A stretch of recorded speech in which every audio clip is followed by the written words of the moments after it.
Good morning, and welcome to the December 3rd, 2019 Board of County Commissioners Agenda Setting and Work Session. I'm John Hutchings, the chair of the board, and to my right is... Ty Menser.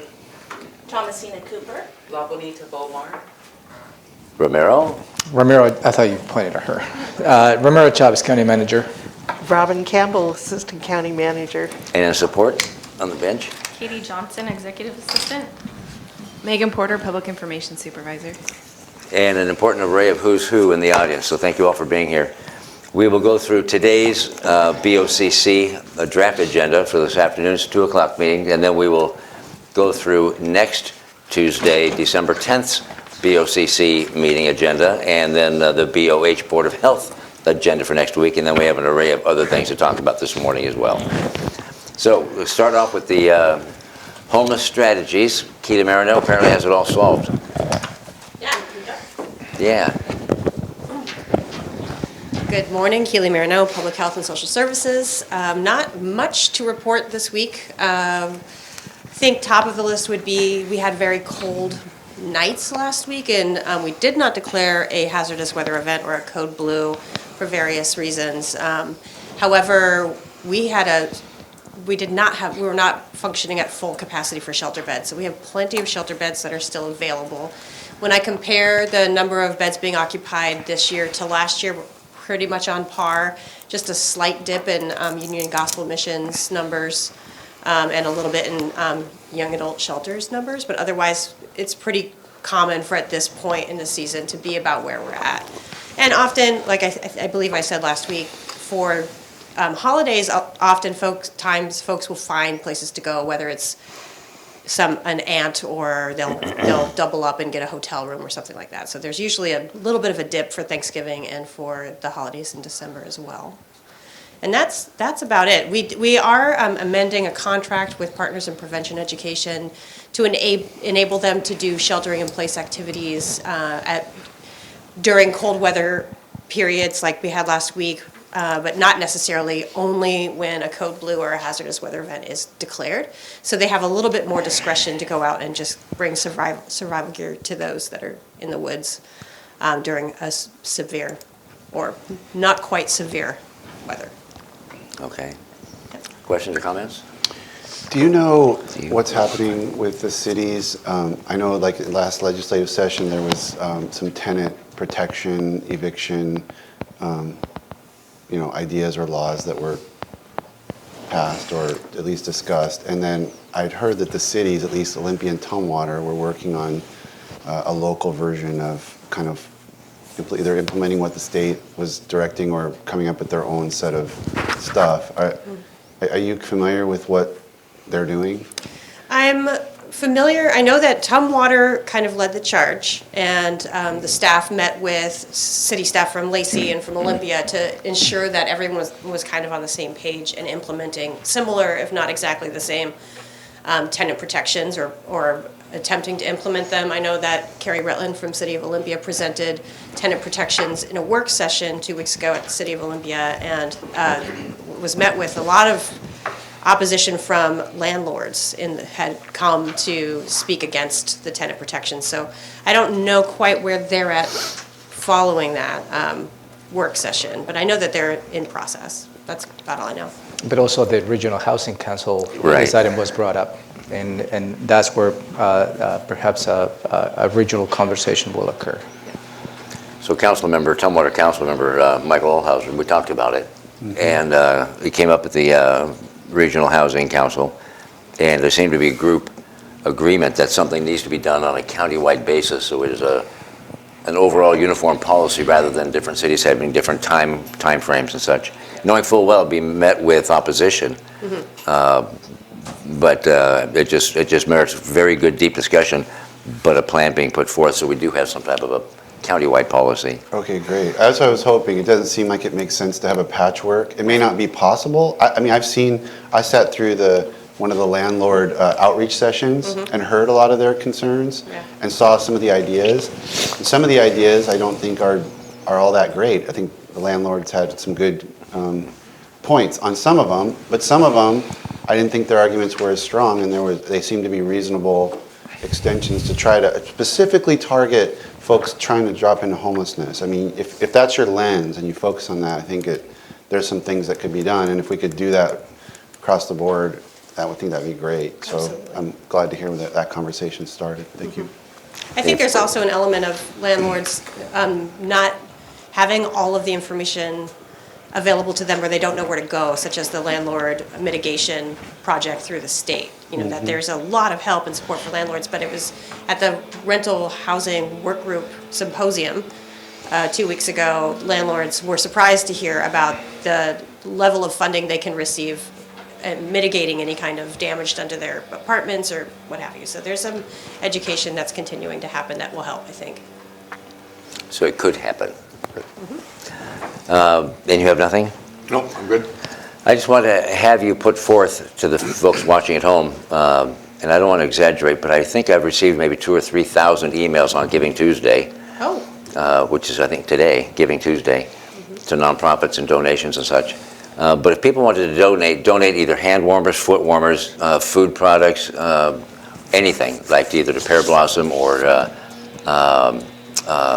Rosie's Place, where would they take things like that? Blankets? So there's a shelter hotline. I do not have that number memorized, but that Okay. shelter hotline will can take you to Family Support Center, CYS, and Salvation Army. Community Youth Services? Yeah, Community Okay. Services. That's one way you can contact the hotline and get in touch with someone at those 3 shelters. However, each individual shelter and program has specific times and places for donations to be dropped off, and there's not one centralized location. So I would recommend calling each individual. If there's a subpopulation people are interested in, like families with children or youth and young adults or single adults, they would call those individual. So Family Support Center, Community Youth Services, or Salvation Army. Salvation Army, Yep. okay. And then all the other shelters will gladly take those items as well. And then Partners in Prevention Education, in particular, doing the outreach into the encampments would definitely benefit from having some hand warmers. And I do have that number. Well, it's the day of giving, the season of giving, and the weather is very non-summer-like. So what is that number? So this is the shelter hotline. This is also for people seeking shelter. So if someone is seeking shelter, they can call this line, 1-844-628-7343. One more time. One more time, 1-844-628-7343. Thank you very much, thank you. All right, thank you, All right, Keely. you bet, thank you. Now we're going to begin reviewing the BoCC draft agenda for this afternoon, December 3rd, 2019, at 2 o'clock. We'll kick the meeting off, and then the Pledge of Allegiance led by Commissioner Ty Menser, and approval of the agenda and approval of the board meeting minutes from last week. And then we have presentations, the first one from CPED, and we have the JBLM Air Force 627th Day of Service Recognition. Yeah, thank you, Commissioners. Colonel O'Sullivan, he is the Deputy Joint Base Commander and Commander of the 627th Air Base Group of the Joint Base Lewis McChord, as well as Chief Master Sergeant Bies. He is the Superintendent and Senior Enlisted Advisor to the Commander of the Joint Base Lewis McChord. Will be in attendance for you to consider giving a certificate of appreciation for the enlisted men and women did on the Thurston County Day of Service. Also, this afternoon, we have a fantastic 4-minute video that will be shown to you that will highlight some of the activities Oh, good. that servicemen and women did on the service day in Thurston County. I just saw glimpses of that video this morning, and it's going to be right on point. And again, it will give you, as the board, to say thank you to the servicemen and women for their service. Beautiful. Beautiful. Anything? Anything? No, thank you. Next will be public defense introduction of new employees. Yeah, Mr. Patrick O'Connor, who is the Director of Office of Public Defense, will be introducing to the board new employees. Eric Schuler, Sir Stubnow, Richard Peterson, and Zelina Jones All of them are defense attorneys ones. And again, he will do an introduction, and that will give you, the board, an opportunity to welcome new employees to the county. All right, anything? Anything? Then you have an introduction of an employee. Yeah, and I'm very pleased to introduce formally to the board Ms. Jenica Machado. She is our new Economic Development Manager for Thurston County. And she will be, again, coming to the podium, and they will give the board an opportunity to say, welcome, Jenica. Beautiful. Then we move into item number 1 of the agenda, which is opportunity for the public to address the board. Anything, just I don't have any intel. a surprise bag of gifts? I don't. Okay. Got it. County manager update? And I don't have any specific updates for you today. That takes us to item number 3 on the agenda, consent items A through E. The first one is human resources, amending personnel rules and policies, chapter 3. Yes, Commissioners, for your consideration, you reviewed this item last week, and this is related to propose changes to the Thurston County Personnel Rules and Policies, Chapter 3, 6, and 7, mainly related to addressing the on-call duties or assignments for non-represented employees. A couple, 3 weeks ago, the Human Resources Director, Maria Ponte, came and briefed the board, because right now the on-call assignments and how we compensate for those individuals who perform those duties, we do have well laid out on the different contracts that we have. However, we don't have a process in place for the non-represented employees. So those changes will mirror what we have on the union contract, so we compensate those employees that are going to be on call. And again, this is for non-represented employees. Okay, anything on that? Anything? Good. 3B, Public Utility Memorandum of Understanding. Yes, we have a memorandum of understanding with the Thurston Public Utility District, and this memorandum of understanding really outlines some of the collaborative strategies that we have between the district and the county. This memo of understanding is ending December 31st, 2019, and the proposed amendment is to extend as is with no changes to December 31st, 2020. I will organize a meeting with the Thurston County Utility District Board for the commissioners to come and have a conversation with you. And at that point, perhaps they may want to explore changes to the MOU. But with this action, it's only extending that memo as is, and with perhaps the expectation that some changes may occur during 2020. So the date is the only change to There's the the MOU? only change. Okay, Yeah. anything? The amendment's pretty simple. Okay. 3C, approval of work session summaries, a whole slew of them. And then 3D, Public Health and Social Services, a tenant lease with capital recovery. Yeah, this is a one-year lease with capital recovery for $3,200 a month or $38,000 a year for a space that we lease on the 1000 Sherry Street, Southeast Olympia, Washington. That's where we house the syringe exchange program. We lease from this in this facility 360 square feet of office space, 800 square feet of storage, and we also lease 3 on-site parking stalls. And again, the $3,200 a month is all inclusive of all utilities, janitorial services, and everything that is included within.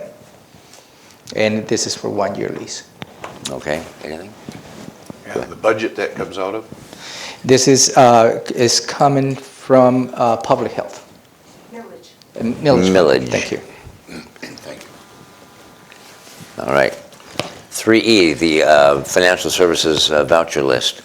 And do my seatmates have any questions or comments on it? No. Nope. And let people know that's anywhere between 60 and 99 pages of stuff to go through.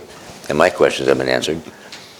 So we move on then to department items. Number 4 on the agenda is the Emergency Services BLS contract, basic life support.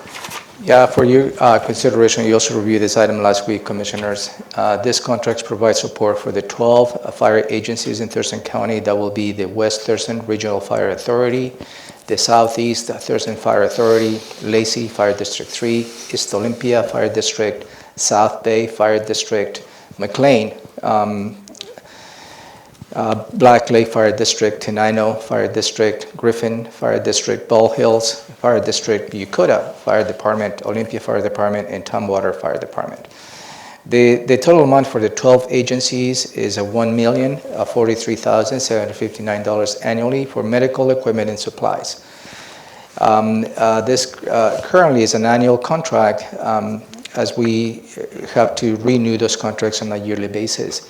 This is already approved in the Thurston County budget for 2020, and also this has been endorsed and recommended approval by the EMS Council to the Commissioners. And your Director of Emergency Services, Kirk Harden, is here if you have any questions. Okay, have you any questions? Nothing new, it's just, Same, yeah, nothing new. okay, I'm good. Anything? Nope, no questions. 4B, the 2020 agreement with U.S. Department of Interior for operation and maintenance of river gauges. Yeah, you discussed this item last week, and at that point you decided to have this item move to today's agenda. And this item is related to an agreement with the U.S. Department of Interior for maintenance of operations of river gauges. This is an annual renewal, and the financial aspect of this renewal is a total cost of $20,086, of which we have a $9,844 coming from the federal government. We have $14,696 coming from Emergency Management General Fund as a match, and also the CPID from Stormwater Fund, $5,390. Last week, as part of the conversation related to this item, Commissioner Edwards asked the question whether the whole amount that comes from the county could be supplemented by the stormwater fee. That could be a possibility, but I think we're a little bit behind the time, meaning the budget has already been approved and the appropriations from those funds has already been approved by the board. My recommendation is, considering this is already on the budget, is for the board to approve as is and give direction to staff to come back with a different funding and financial model in 2020 that perhaps minimize the impacts on the general fund. That is my recommendation for the board. Okay, anything? I'm fine with that. Anything? Nope, sounds good, thank you. And there's sufficient capacity if a funding model comes up? There's sufficient capacity? So that's what we need to have some time to look at all details, because I will feel uncomfortable to rush into a decision at this point and give you some information that perhaps we haven't got the time to look into the details. Okay. Thank you. That takes us to agenda item number 5, Public Health and Social Services, the 2019 Veteran Shelter Contracts with Catholic Community Services and Salvation Army. Thank you, Commissioners. This action does two things. One is to reallocate $20,000 out of the current contract that we have with the Salvation Army for shelter services. And those $20,000 will be added to the Catholic Community Services. And that's really the gist of this action. And the reason as to why the $20,000 has been reduced from the Salvation Army, as you know, the Salvation Army is currently having a remodel of their facilities, and they're really not in the position to provide the shelter services at this point. And this way is we're maximizing the funding that we have already in place. Last week, you asked, I think Commissioner Menser asked the question, where this is for 2019, are they going to be able to spend the additional $20,000? And the response from staff was that perhaps those activities have already been in place, and this is just complement all the work that have already been done by the Catholic Community Services. So, but again, Mark is here to answer any questions you may have. Any other questions? I'm good. Mark, it's Any other been questions? passed. Nope, we're good. We can go with that one. 5B, 2020-2021 Thurston Mason DD millage funded contracts.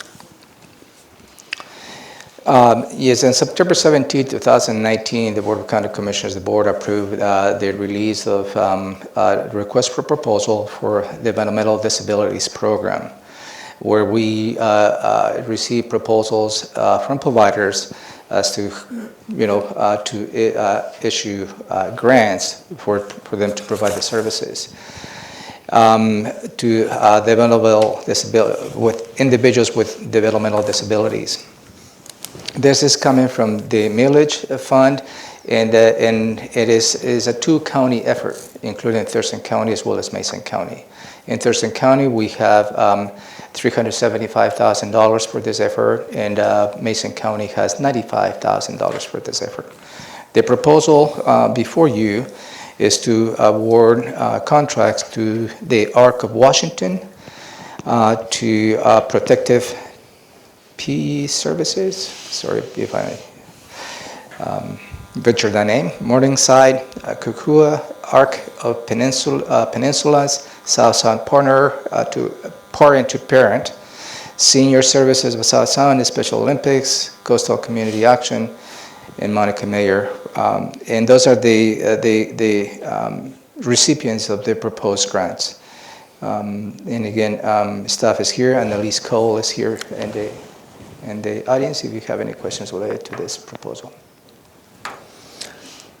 I have a question. Do you have a question? I've got a question. Go ahead. My question is, I'm looking at the bottom of that motion, or the action, and the approval is titled 2020-2021, so it is a two-year gig. Yeah. Complete 2 years. Okay, that's all I had. Question? Got anything, Gary? No, sir. Okay. Thank you. That takes us to agenda item. I think Did you have another one? I'm good. Oh, Thank you.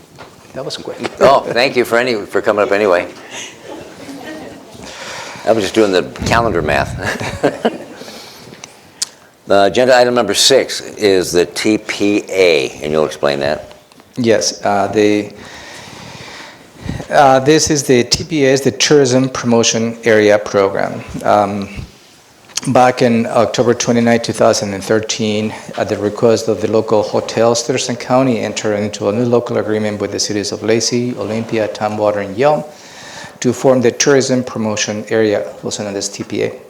The TPA is authorized to collect $2 per room per day by hotels with more than 50 rooms. The revenues may be used solely for increasing tourism and convention business in Thurston County. The county is authorized to hire an agent to manage the TPA and support the hotel industry here in the county. As a result of that, back in 2014, we entered an agreement with the cities and the board selected the Visitors and Convention Bureau to provide those services. The contract allows for extensions of 3 years. We currently have, and the proposal before you is to exercise the first extension. They will expire the contract on December 31st, 2019. So the proposal is to extend for a 2-year period. They will end on December 31st, 2020. You also, Sean Stewart, the Executive Director of the Visitors and Convention Bureau, provided a briefing, I believe, over a month ago to the board, where she presented to the board the budget related to the TPA and the Visitors Convention Bureau. And she will be in attendance also this afternoon, where I will ask her to come to the podium and explain a little more in detail as to what she does using this particular funding strategy. So this motion before you is to consider extending the existing contract that we have with the VCB, the Visitors Convention Bureau, as well as approving the 2020 budget that she presented to you in the briefing. Okay. Any questions regarding the TPA or VCB? No. Okay, good. We're moving on then. That takes us to agenda item 6B, and that's where the commissioners report on our board sessions and assigned committee meetings. And the county manager will review board commissioners' scheduled for the next week, and then we recess that meeting and get into public hearings. And the first one is a public hearing related to a new chapter 2.130, public records disclosure to the Thurston County Code. Yeah, Commissioners, you will be receiving public testimony this afternoon related to proposed changes to the Thurston County Code, adding a new section to the code 2.130 and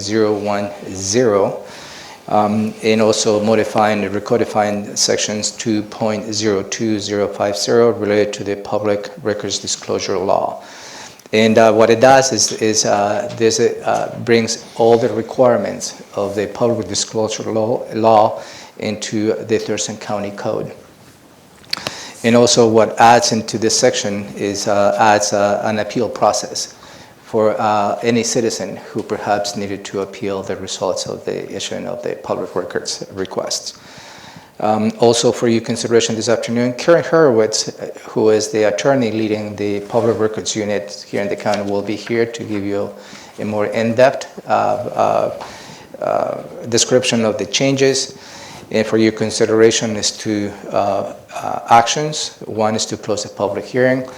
And again, depending on the public testimony, you may consider adopting the changes as presented to you. All right, any questions on that? No. Anything? I guess you made a mention there to close the public hearing and possibly take action, but we've got another issue that we're going to be hearing, is that right? Yeah, you have another public Another hearing. one. And do we open up a new hearing for that particular issue? Yes, so you close the public hearing, you may consider taking action on the first one, and then you open Okay. the other public hearing. Do you have questions on the public disclosure, public hearing? I guess my only question would be, is this going to make it easier for the public to access information, more difficult, easier for staff? I think it's What's going to do both. I think it's going to be streamlining the process by codifying into a single code. I think will give us a clear perspective as to what is it that we need to do. We as a staff responded to public records, and for a citizen perspective also we can guide them through as to what that they need to do. But the key element on this is the appeal process the citizens will have as a result of this proposal. Okay, but it won't be more restrictive to the citizens? No, we couldn't, because that's governed by state law. Thank you. So the second public hearing is Community Planning and Economic Development Department on the amendment of Title 25 impact fees. Yeah, this proposal for you is to receive public testimony to a proposal for changing Chapter 25.04, 25.06, and 25.08 related to impact fees. And the change related to this proposal is to add the North Thurston School District as part of the impact fees. You will hear from staff this afternoon in more detail because right now we collect the impact fees for the majority of the school districts. It makes it a more streamlined process for the developer or anybody who's doing development here in the county. We collect those fees and we distribute those fees according to state law. The North Thurston School District has been lagging a little bit of that because the city of Lacey just recently passed a similar measure in their city where they'd be collecting the fees for the North Thurston School District. In the past, even for right now, the North Thurston School District development who is affecting the North Thurston School District will have to submit an application to the county. As a result of the CPA checklist, determine the impacts of those fees. Then the developer has to go to the North Thurston School District and negotiate those fees in a way. And then we need to have a letter from the North Thurston School District so we can add it to the CPA checklist in a way. So that process is going to be eliminated. So I think it's going to streamline the process to any developer who wants to do business or has an effect on the North Thurston School District. Beautiful. Anything? No, and I don't anticipate these public hearings to extend past 4:30, but if they did, I would have to excuse myself and catch up on video. I don't think so. No. It should be probably done by 4. But Yeah. again, I have been surprised in the past. You never know. Do you have any questions on that, North Thurston Public Schools? I guess this is going to make it easier on staff more than anything else to get funding. It's not going to change anything we're doing on funding, is it? No, it's not a change. What we're trying to do is we need to work with a new local agreement with the North Thurston School District to see if we can get an administrative fee associated with the transactions that we do for them. But if really the benefit is mainly to the North Thurston School District for the most part. Great, and then yeah, that takes care of that. That's the last public hearing for the day. And now we're going to move into the agenda for next week, December 10. And we'll call the meeting to order at 2. And the Pledge of Allegiance led by Vice Chair Gary Edwards. And then approval of the agenda and board meeting minutes from today.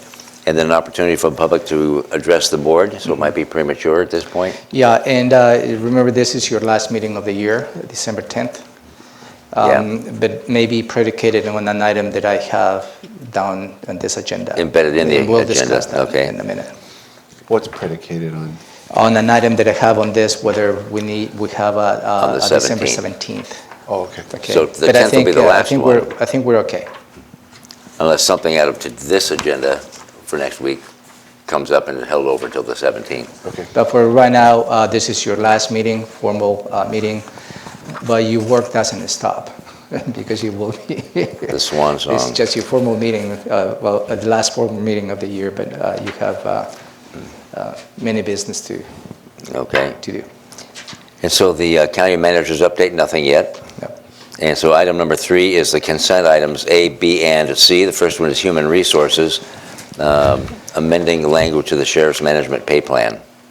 Yeah, this proposal has been vetted by the human resources. It's a request from the sheriff's office to include the sheriff's executive aide as part of the sheriff's management pay plan. The sheriff's management pay plan includes the undersheriff, all the chiefs, the Field of Operations Bureau, the chief of support services, the chief of corrections bureau, and the chief of deputy financial operations. And they will be adding the sheriff's executive aide as part of this pay plan.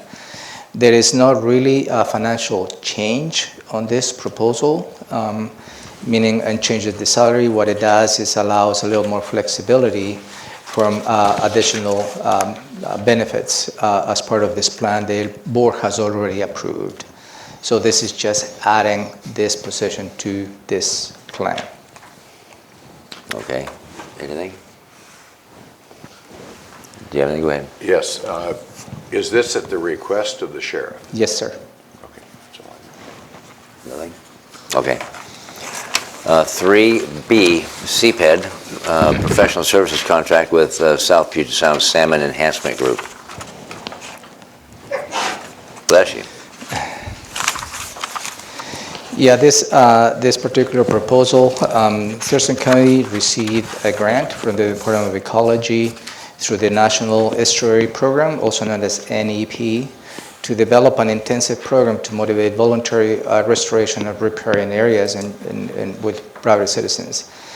The professional services contract is with the Puget Sound Salmon Enhancement Group for the amount of $11,000.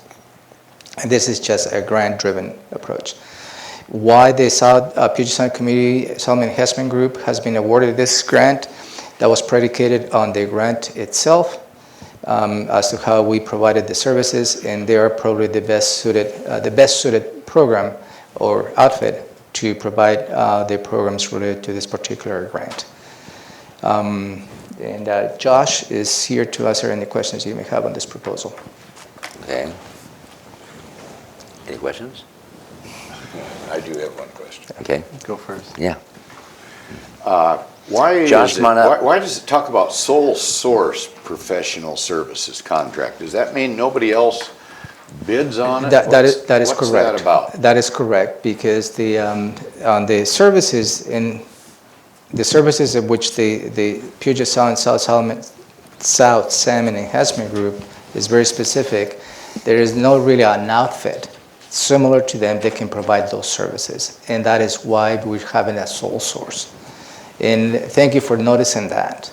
Under normal circumstances, we would have gone to see who can provide services to the county and related to any. In this case, there is none. And that is why. And right now, staff has already checked in the box with the auditor as well as with the attorneys to make sure that, and in fact, it meets the threshold of a sole source, which it does. That's all I was concerned about. Thank you. Anything? Thanks, Josh. Can you repeat, Josh, what is it, what is the work that's being done exactly? Joshua I might have just been Cummings, that's spacing okay. out. No disrespect to the county manager, I might have just not have been dialed in. So Joshua Cummings, the Director of Community Planning and Economic Development. The details that the county manager read were right on, and I don't have those details in front of me, so Okay. maybe. Maybe I can, so it will restate provide outreach, coordination, and consultation services until February 27, 2021 to assist in the development of landowner initiatives, so it's in private properties, for enhancement of riparian areas. Okay. And so this is a grant from Ecology to the county, and the county is working with the Salmon Enhancement Group to do a piece of that Carry it work. out. Okay, thank you. I guess maybe just one more question. Do we get a piece of the action on that? For So your it's administrative a grant costs? from Ecology to the county, and a piece of that is the work that Amber Stonick is doing on this. Okay, thank you. Okay. Thank you, Josh. 3C, the Auditor Financial Services, the voucher list. We'll look at that over the next week. And that takes us to department items, agenda item number 4, Emergency Services, the Management Performance Grant. On a yearly basis, the Federal Emergency Management Performance Grant is being given to the county to support local emergency management programs and capabilities throughout the state. That's the purpose of the grant. This funding is primarily used by the Thurston County Emergency Services, Kirk Harding's group, and in preparedness of public education programs, resources management, logistics planning, and preparedness for mitigation planning in case of an emergency. And again, this is a yearly grant that we receive. It's for $127,735, and that is anticipated revenue in the already adopted budget for 2019 and 2020. This is just formalizing us receiving the money. And this grant goes from June 1st, 2019 through August 31st, 2020. Any questions? Any questions or comments? Go ahead. Is this pass-through money? Kurt Harden, Emergency Services Director. It is pass-through money. It comes from the federal government through the Washington State Emergency Management Division to us. Then we utilize it for staff salaries. And then you've got 25% instead of sometimes it's 10%. Correct. And That's is that because we might get more money that might come in? Or- So there is a 50% match that we already have built into the budget for, it's a soft match for emergency management. We overmatch this opportunity, so when there's turnback money within the state, we turn around and we're always looking to apply for that turnback money with shovel-ready projects. And so based on that, and I should say that should go down to 10%, that's a typo, and we're going to fix that with here before next Tuesday. So, But we're always looking to get additional federal funds, and that's why we have the 10%. Okay, I guess I'm not against the 25%. Yeah. It's going to help us get more money. County policies. county policies. Yes, County so policy that'll is change. 10%. Okay, I just knew that we were normally on 10%. That's a typo, my fault, but we'll have that fixed between now and Okay, next good Tuesday. enough. Thank you, sir. All right, thank you, Kurt. Agenda item number 5, CPAD again, plat extension amendments. Yeah, Commissioners, on November 6, 2018, staff from CPAD briefed the board and proposed changes to Title 18. Title 18, it speaks about platting and subdivisions, contains provisions necessary to regulate all the subdivisions of land to promote public health, safety, and general welfare. Their proposals the staff brought to you Really, it speaks about changes to the length in which individual extensions for preliminary plats can be defined. Some of the proposed changes, couple of key changes, was the phased development extensions. The proposal improves approved phase developments may receive 1 2-year extensions for each phase of those developments, so long as at least one phase has been given a final plat approval within the 2 years prior to each subsequent request. They also, as per the non-phased development extensions, is also provide an additional extension of a 3-year extension. So what it does, this proposed changes, is really streamline the process and gives a little more flexibility to the development community when they face those very stringent timelines as to when those plat extensions should be extended. And the staff is here to answer any questions, but that's really the gist of that, is for you to consider setting a public hearing for January 7, 2023 in the afternoon, where you will be receiving public testimony to put those proposed changes. Okay, any questions on that? I remember this briefing, and Ian was there, and there was a box, and there was a couple of alternatives, and the alternative selected was kind of the one most consistently lined up with other jurisdictions. Is that this proposal we're pushing forward to public hearing? Okay. Right. Yeah, I'm good you with that. recall, yeah, correctly, yeah. Any questions? Okay, we're done then. Thank you. And thanks for being here anyway. Agenda item number 6 is a resolution for the 2020 salaries for the assessor, auditor, clerk, coroner, prosecuting attorney, sheriff, and treasurer. Yeah, this is for your consideration, and this is an item that I'd like to put on, that I added to the agenda of December 10th, since it's your last meeting of the year. Allegedly. You need to take an action one way or the other related to the proposed recommendations from the salary commissions to revise the salaries of all the elected officials except yours. The salary commission has a public hearing on December 9th at 6 in the afternoon here in room 152. And as a result of that public hearing, they will be making a recommendation to the board. I have already worked with the logistics with the clerk of the board of the Salary Commission, Ruth Elder, and she will facilitate whatever recommendation the Salary Commission will bring to the board, just to make sure that it's ready for you to take an action, whatever action you need to take on this particular proposal. And next week, when you review this item, I will have a little more in detail what the proposal is for your consideration. I like to stress the fact that you are not taking an action and revising your own salaries. Whatever recommendations the Salary Commission does related to the salaries of the commissioners, that goes directly to the auditor, and you do not take an action on that. Okay, here we go. So, Ruth might be the right person. Can she be here because since this came up, I've learned a lot about the history of, there was a study done, and then there was a discussion about how to implement the study. I mean, there's a whole bunch of stuff I didn't even know about until a few days ago. Yeah, she will be here. I think it's super important before we make a decision that be laid out. Yeah, she will be here presenting the item to you. Although there's my name, but I will not be presenting the item. She will have all the history when she presents the recommendations to the salary to the board.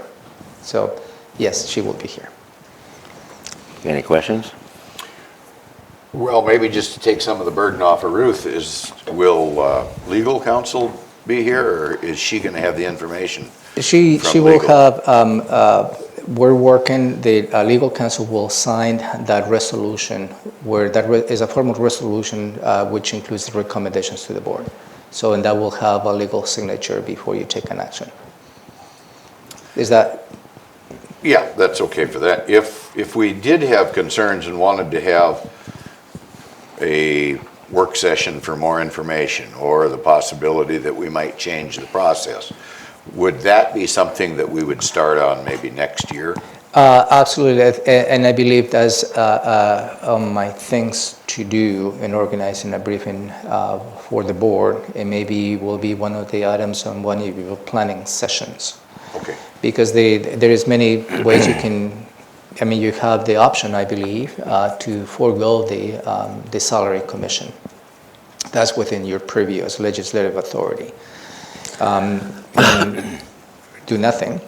Or you can also do what other counties do, which is aligned to the salaries of the Superior Court judges.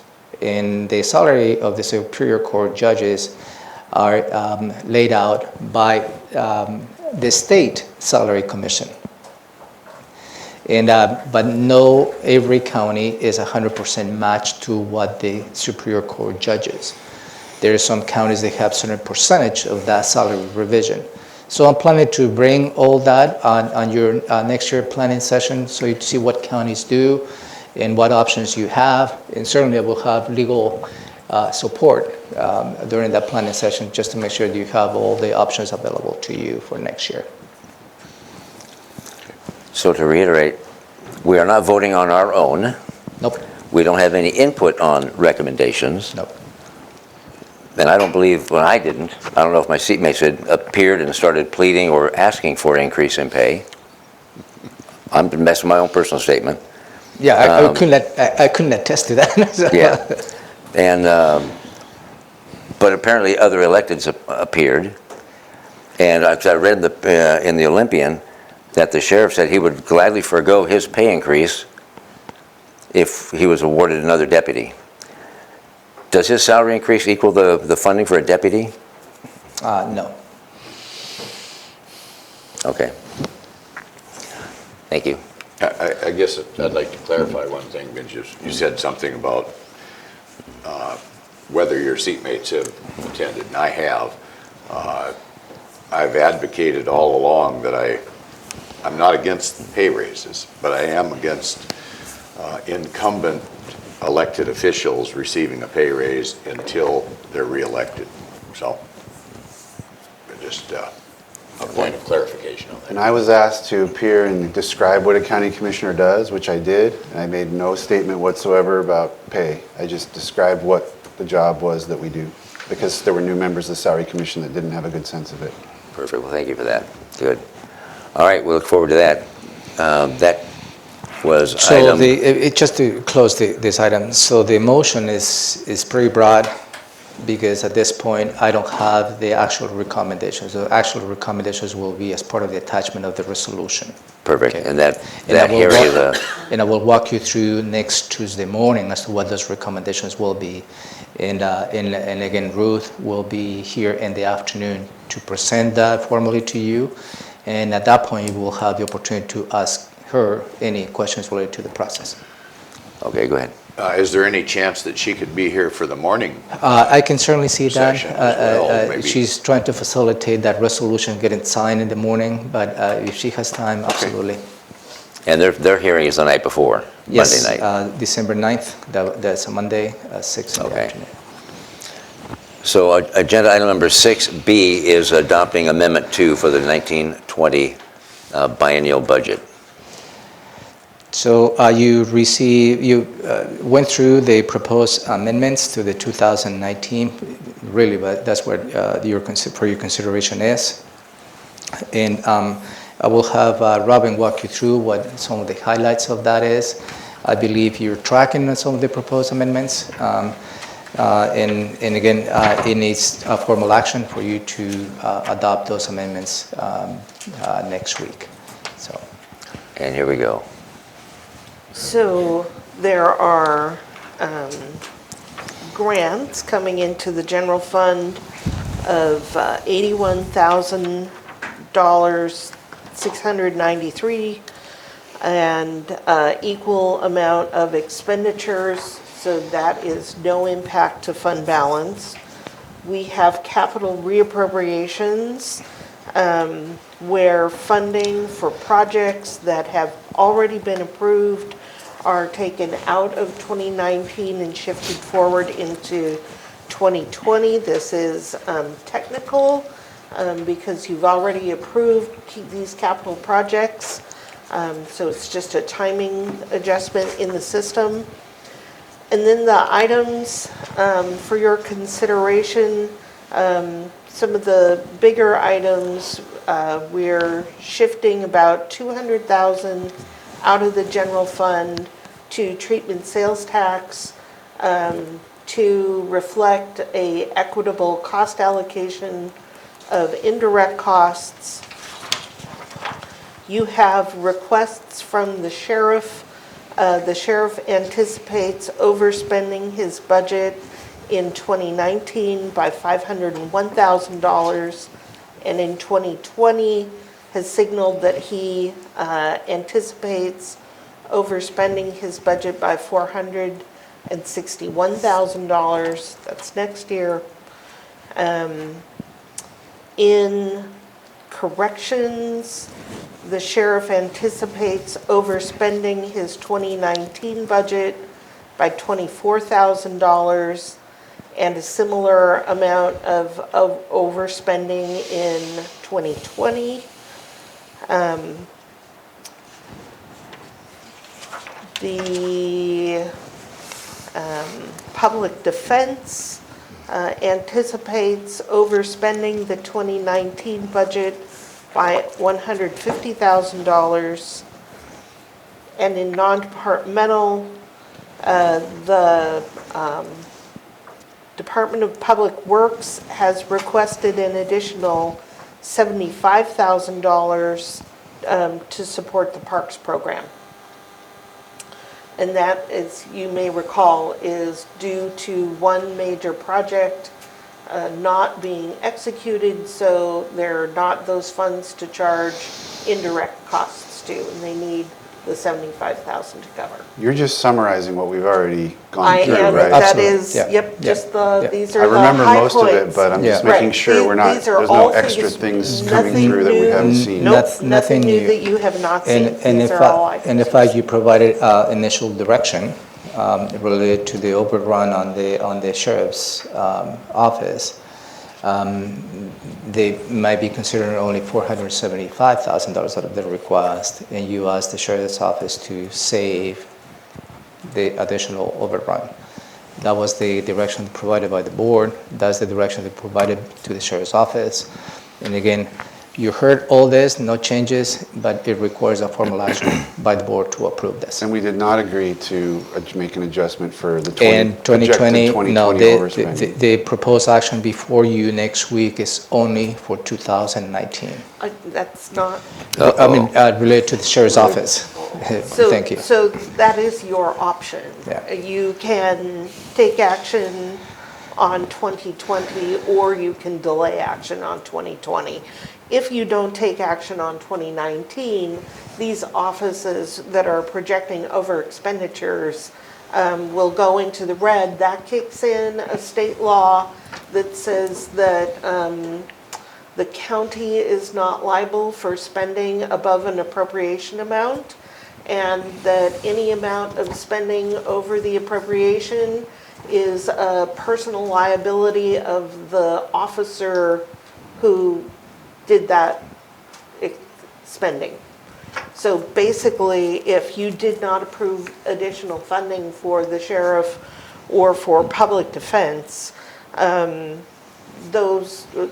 the sheriff and then your director of public defense would be personally liable and liable on their bond for the amount that is overspent.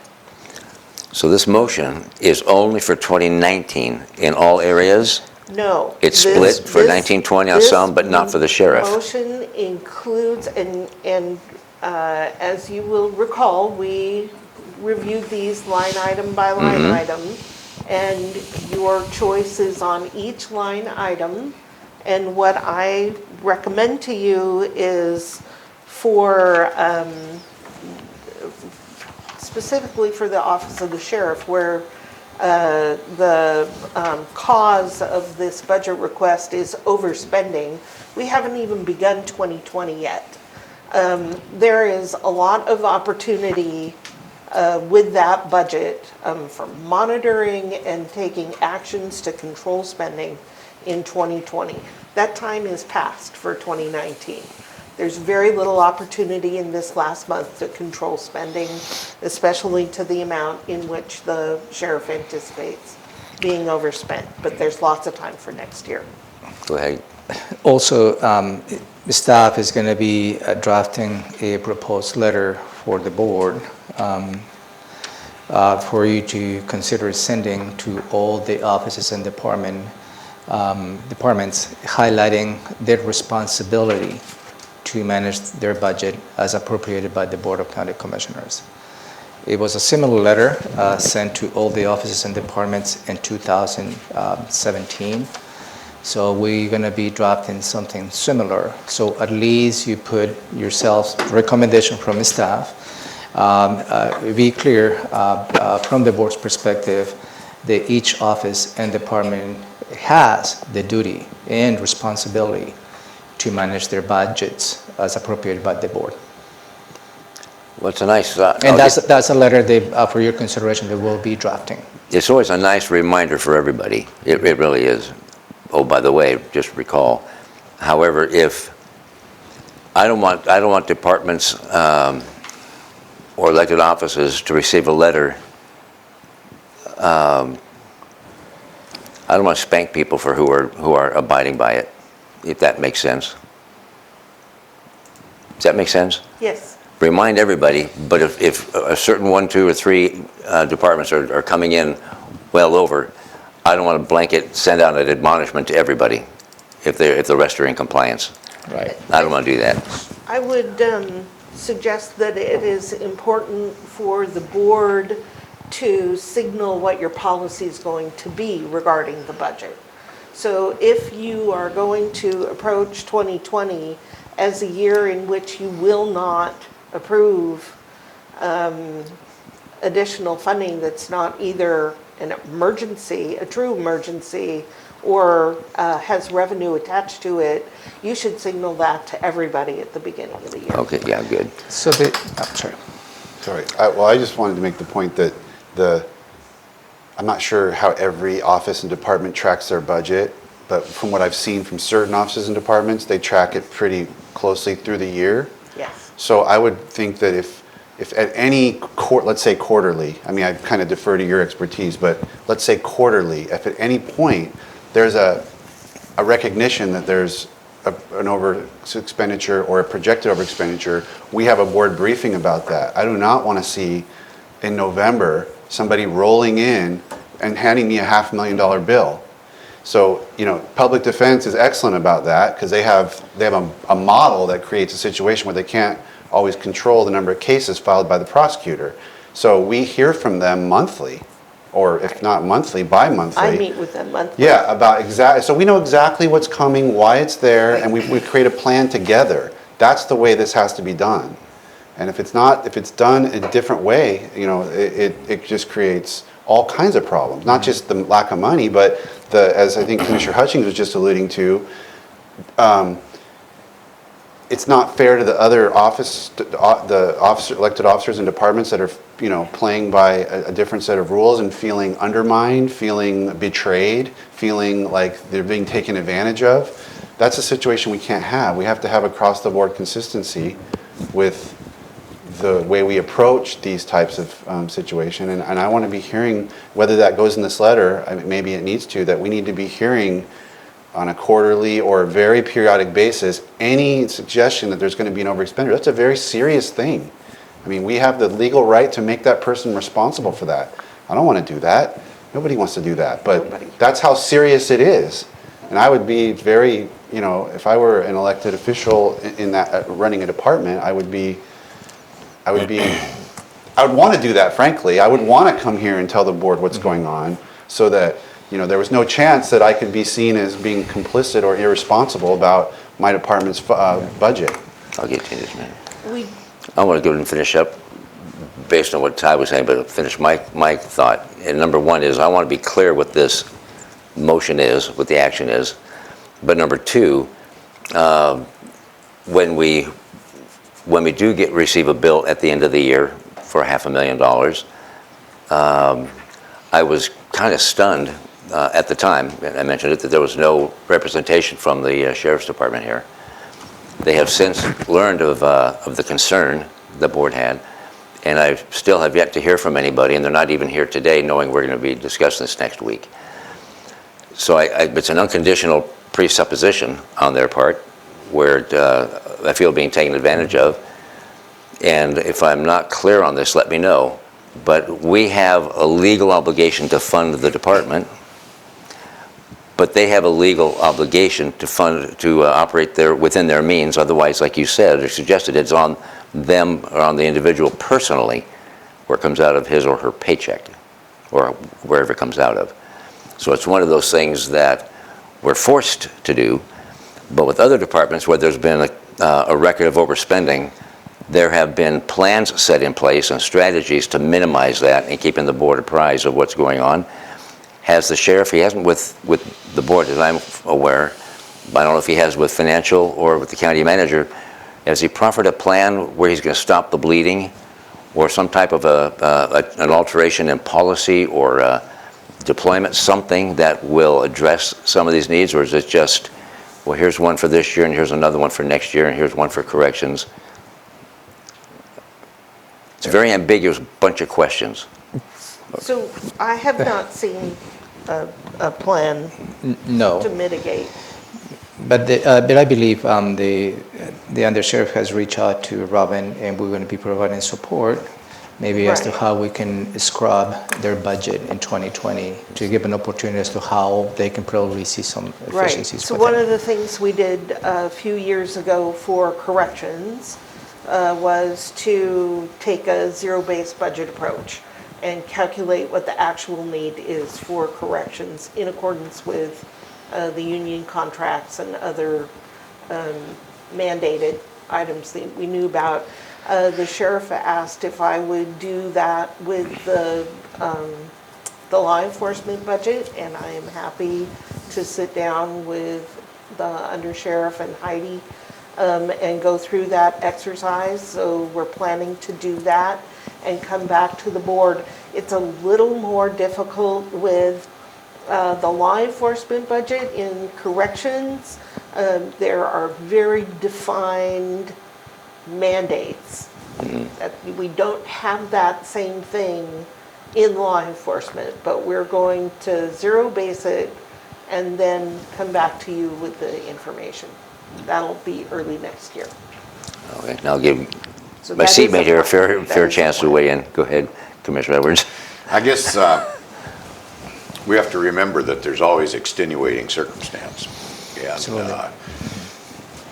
if the public defense ends up, we only need to look back 5 or 6 years as to what was going on in public defense and the overages.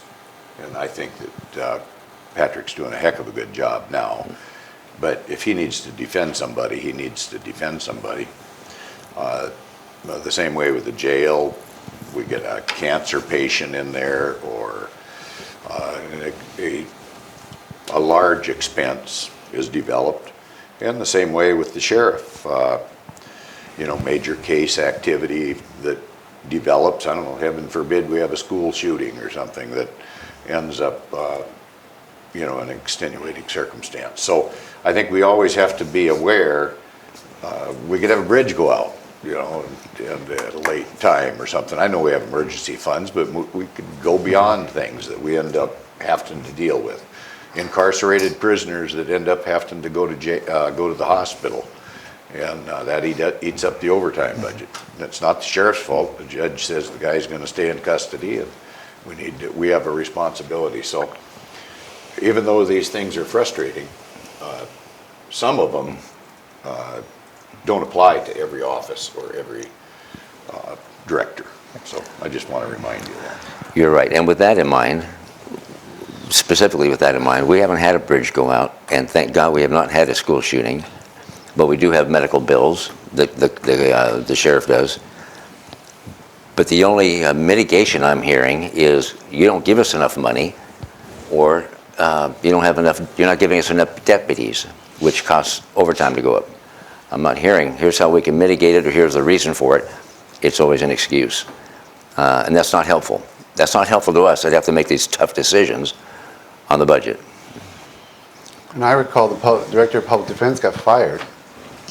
And their stated reason was that these overages. So obviously there was a level of concern that there doesn't seem to be across the board on this commission with this situation. And the expenditures that were laid out for the sheriff, we had a discussion about this. I said, are these, emergency overextended? Do we have a tripling of 911 calls that had, that kind of stuff? I would absolutely be willing to contemplate those, but that was not the list of items that were in that budgeting. So didn't fall into that kind of category. Allow me to read a paragraph of the 2017 letter the board sent to all the offices and department, which addresses some of the key issues, because there is an acknowledgement of the unexpected circumstances, because the unexpected circumstances occurred on any part of the business in the county. And I believe we all of us have to be cognizant of the unexpected and emergency issues that arises in a particular This is what year. was sent out this last January? So let me read that paragraph, if I may. You need to be part of the solution that will, and we would like to stress the obligations you have to manage your prospective budgets and implement expenditure strategies to stay within your approved amounts. For issues related to the lack of budget oversight and or management, which impact the overall fund balance, we may be forced to take difficult actions to ensure the county doesn't fall into a financial crisis. So it addresses in a very high level the expectations of the board at that time. And again, in this language also acknowledges the unexpected, because that's part of the overall business of the county. So we'll draft a proposed letter for you to consider, and we'll circulate for your review, additions, revisions, and at that point you will make a decision whether you'd like to sign that or not. So going back to the motion for next week, it spells out for certain departments, it's 19 and 20, but for the sheriff's department, it only authorizes the 2019 $501,000.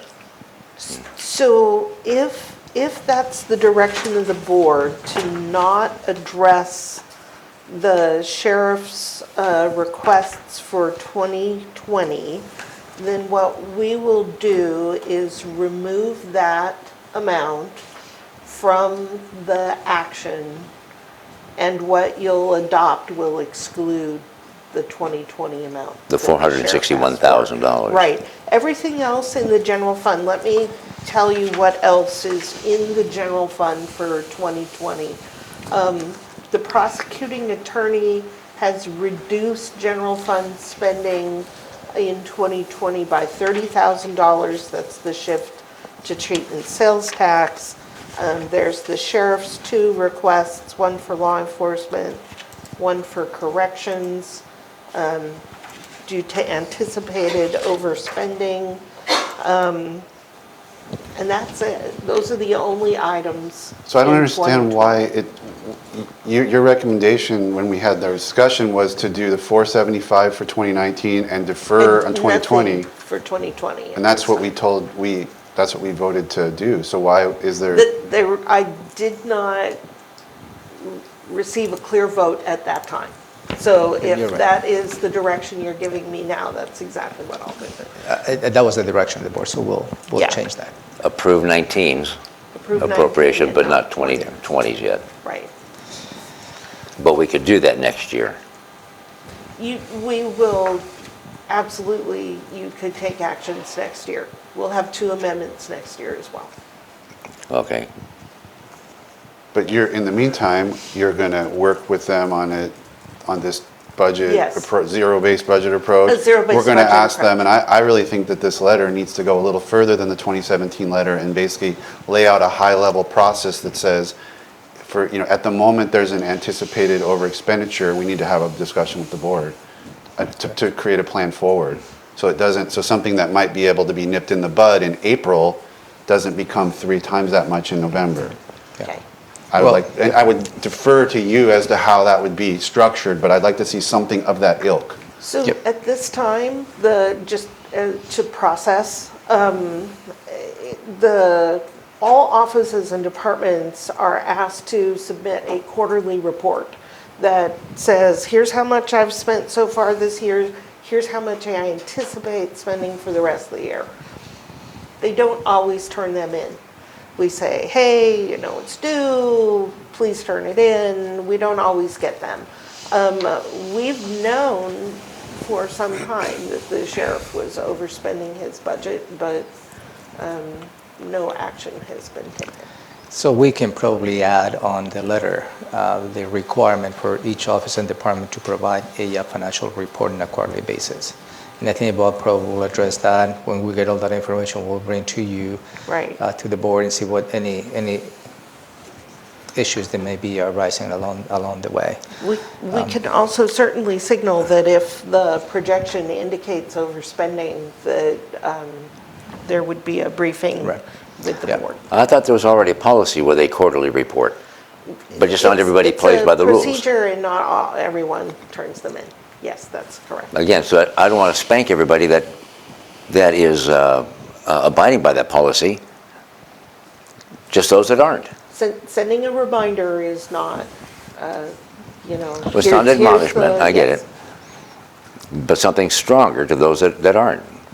By the way, we're reminding you yet again, buyer beware, there and fail not at your own peril, as it says in the bottom of subpoena. But I'm okay with approving, I'm not okay with it, but I will approve the 19 overspending expenditure. You're not taking a vote on that, No, Commissioner. I'm not, but I'm giving direction for the board anyway, to make a recommendation for the wording of the motion. Well, we need to be clear about what's in here. I thought your recommendation that was approved at the previous meeting was to authorize 475,000 of the 501 That is requests. my recommendation. Is that what the motion reads? So that's, With the attachment. The motion says adopt the budget amendment. The attachments will reflect 475,000 for law enforcement in 19 and nothing in 2020.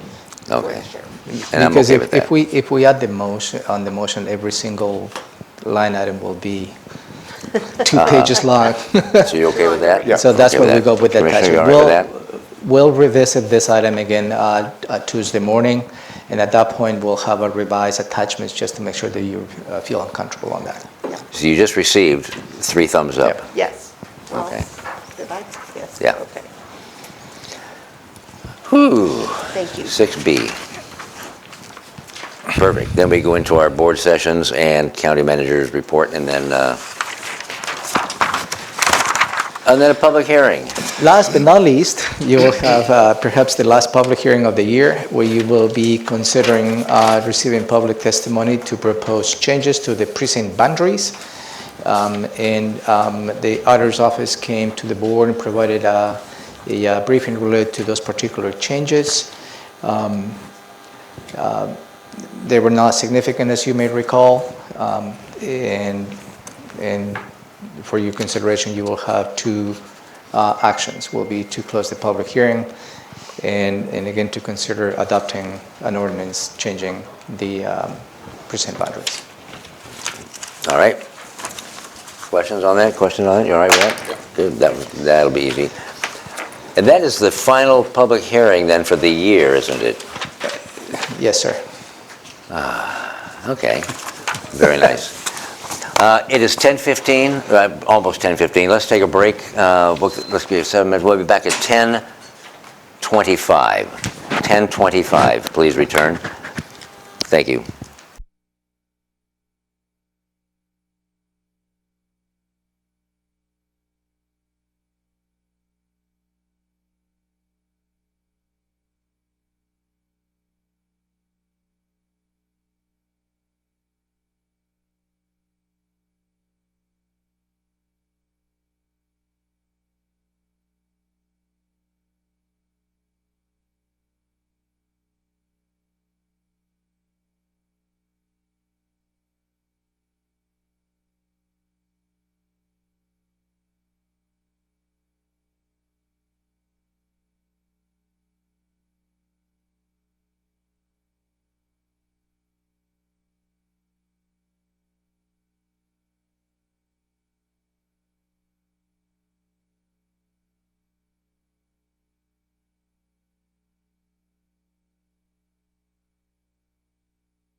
All right, welcome back.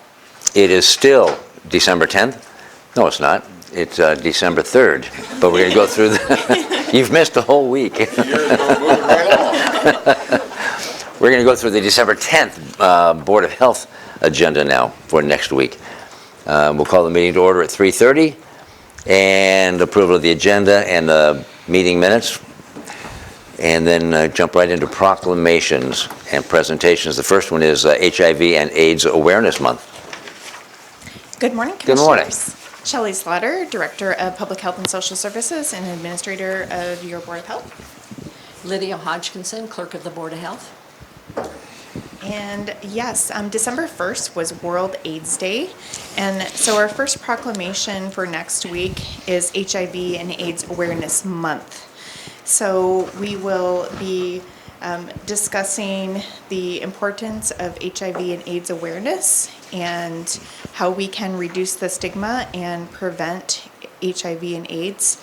And we'll be honored to have Eric Seelbach from the Olympia office of the Pierce County AIDS Foundation, as well as our own Patrick Judkins, who works in our syringe services program and is working to add HIV testing services to our program coming up in 2020. And so they will both be here to share with you some information about the work that they do and the importance of this proclamation. Do we, I'll go, anything? Do we have Bill Boomal going to be here, or anybody from PFLAG, any of that? Mr. Mumau is not able to attend this year, Ah, okay. All right, thank you. but we did invite him. Okay, thank you. The next one is a proclamation for Impaired Driving Prevention Month. Yes, this is a new proclamation for us this year, but we wanted to highlight the importance of accident prevention, specifically related to impaired driving, which can increase during the holidays. And we participate at Public Health, along with several others here in the county and our community, with the Target Zero program. And so we will have Jesse Knutson, who works for the Thurston County Prosecuting Attorney's Office, and she will be sharing information about the Target Zero program and what we're doing to prevent impaired driving and raise the importance of that issue. So hopefully this holiday season we will not have any traffic fatalities or accidents related to impaired driving in Thurston County. Okay, anything on that? Good. Opportunity for the public to address the board will come up. And then department item number 4 is the Syringe Services Program update. So yes, Marianne O'Garo, who is our senior epidemiologist overseeing this program, and Patrick Judkins, our education and outreach specialist who works in the Syringe Services Program, will be providing you a short presentation about the syringe services, the accomplishments that have been achieved over the last year, highlighting what the syringe services program provides, as well as upcoming plans for the year. Okay, anything on that? No. Syringe exchange? Nope. All right. Number 5, Thurston Thrives, a year in review. Yes, so this is an annual update, and we are very honored that David Schaffert, who is CEO of the Thurston County Chamber Foundation, and he will be here to provide an update on Thurston Thrives, the accomplishments of the year, and plans for the upcoming year, and introducing the new Thurston Thrives chairs. Oh, good, good. And Liz Davis, our Child, Family, and Community Wellness Division Director, will introduce Mr. Schaffert. How many new chairs are there? There's 2 co-chairs. 2? Okay. Perfect. Anything on that? Nope. All right. Number 6, department items, resolution H-3-2019, local health officers.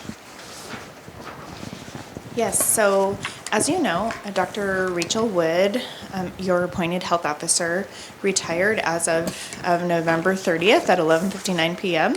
And so currently in last year, you passed Resolution H3 2018, which states in summary that in the absence of a primary local health officer, that any qualified health officer in the state of Washington, per RCW 75011010, may act as Thurston County's health officer.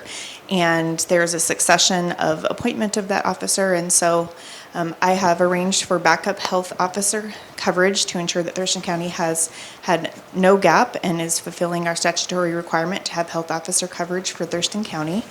And I have a plan that I would like to include or share with you to include the proposed resolution for H3 2019, which essentially states a similar to H3 2018, which says that anyone qualified to hold the office of local health officer in Washington State while we are in the hiring period may act as Thurston County's local health officer.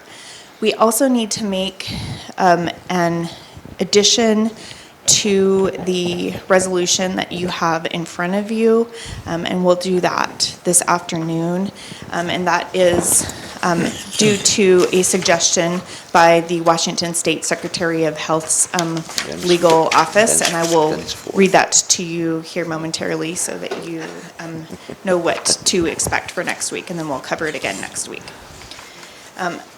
But any questions about the resolution itself before I share with you the coverage plan? Any resolution? I mean, any comments or questions? Actually, Commissioner Hensher will be reading that, but. That's true. Oh, that's right, yeah.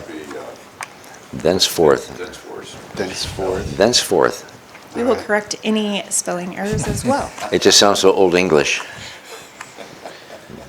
So I imagine that having any health officer in the state is in case of a catastrophe or emergency, but obviously our health officer was working 4 days a week, right, doing this, that, and the other, and so I would hope that this is top priority to get this filled, because obviously we're not then getting all that service for however long this period, we're already in that period. Yes, it is our top priority, and I understand that yesterday the position was posted. We are doing a national recruitment, and we do, just to reiterate, we do currently have health officer coverage for Thurston County. And so I just want to share that with you so you have that assurance. The way in which we are scheduling the coverage is by condition and issue, rather than having one health officer, because all of the health officers in the state of Washington frequently cover for other counties, and oftentimes they're covering multiple counties at one time in addition to their primary county. And something that the state has been considering is a regional approach. Part of foundational public health services that was passed by the legislature this last year gave King County an additional allocation of money for the tuberculosis program. So for any tuberculosis cases that we have, Dr. Chris Spitters from the Seattle King County tuberculosis program will provide consultation and any kind of prescribing or medical oversight of any tuberculosis patients, and our staff will be working directly with the TB program. And that is commonly done throughout the state of Washington for tuberculosis because of that additional foundational public health that funds an expertise in that issue that King County has. So we're really grateful that they are supporting us with our tuberculosis cases. Currently we have 4. For other communicable diseases, and that's things such as potential measles outbreaks or foodborne illnesses, any kind of incidents of bioterror, or standing orders for naloxone. Dr. Kathy Lofi is the Washington State Health Officer. So she works for the Department of Health, and they have a 24/7 online, or excuse me, 24/7 phone number with staff that are experts to help our staff support or get support for any kind of communicable disease issues that we may encounter. For environmental health and health officer legal orders that are non-TB, such as substantial exposure or potential school exclusions or anything like that, Dr. Alan Melnick, who is Clark County's health officer and director, will provide us coverage and consultation for those issues. And then finally, Dr. Dan Stein, who is Mason County's new health officer, will be supporting our vital records and providing oversight and review of any documents that we need, and is available for in-person assistance if needed. So all 4 of these health officers are qualified in the state of Washington. The resolution that you passed last year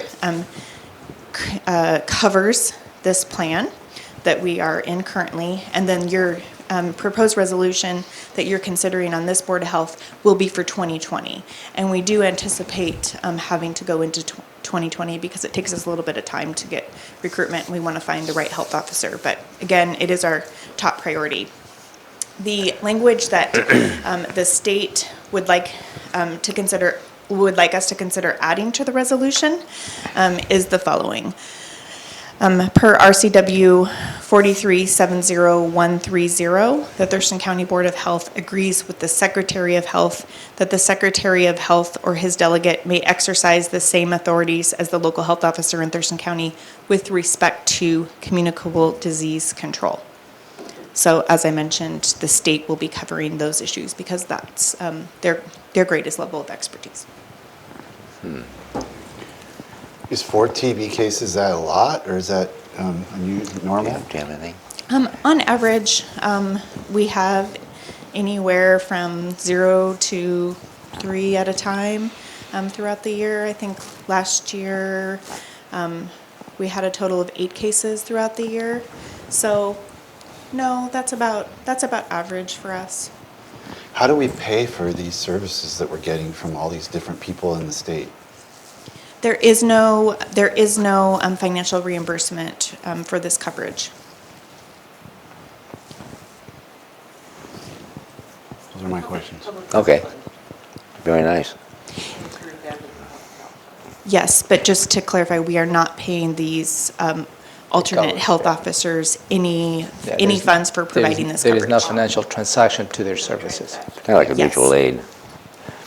And Commissioner Ed, you have no questions? Good.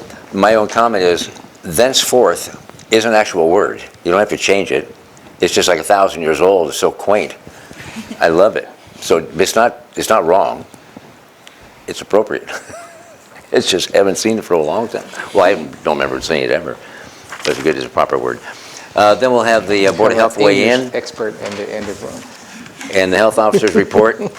Are you going to be reporting then for Dr. Woods? Or Yes, did you just I do will. it?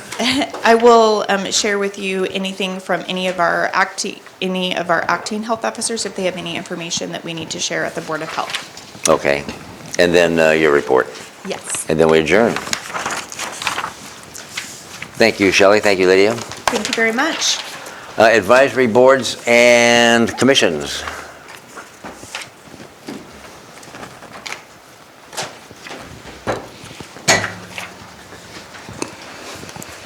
Good morning, Lavanita Bomar, Clerk of the Board. We have under awards or proclamations or acknowledgements, we've already discussed the JVLM Air Force 627th Day of Service Recognition that will be heard today. Under boards and commissions, I have 2 applications. I have a new application from a Paul Hooper. Thank you. Mm-hmm. And his request is to be on a board that has historical, political focus.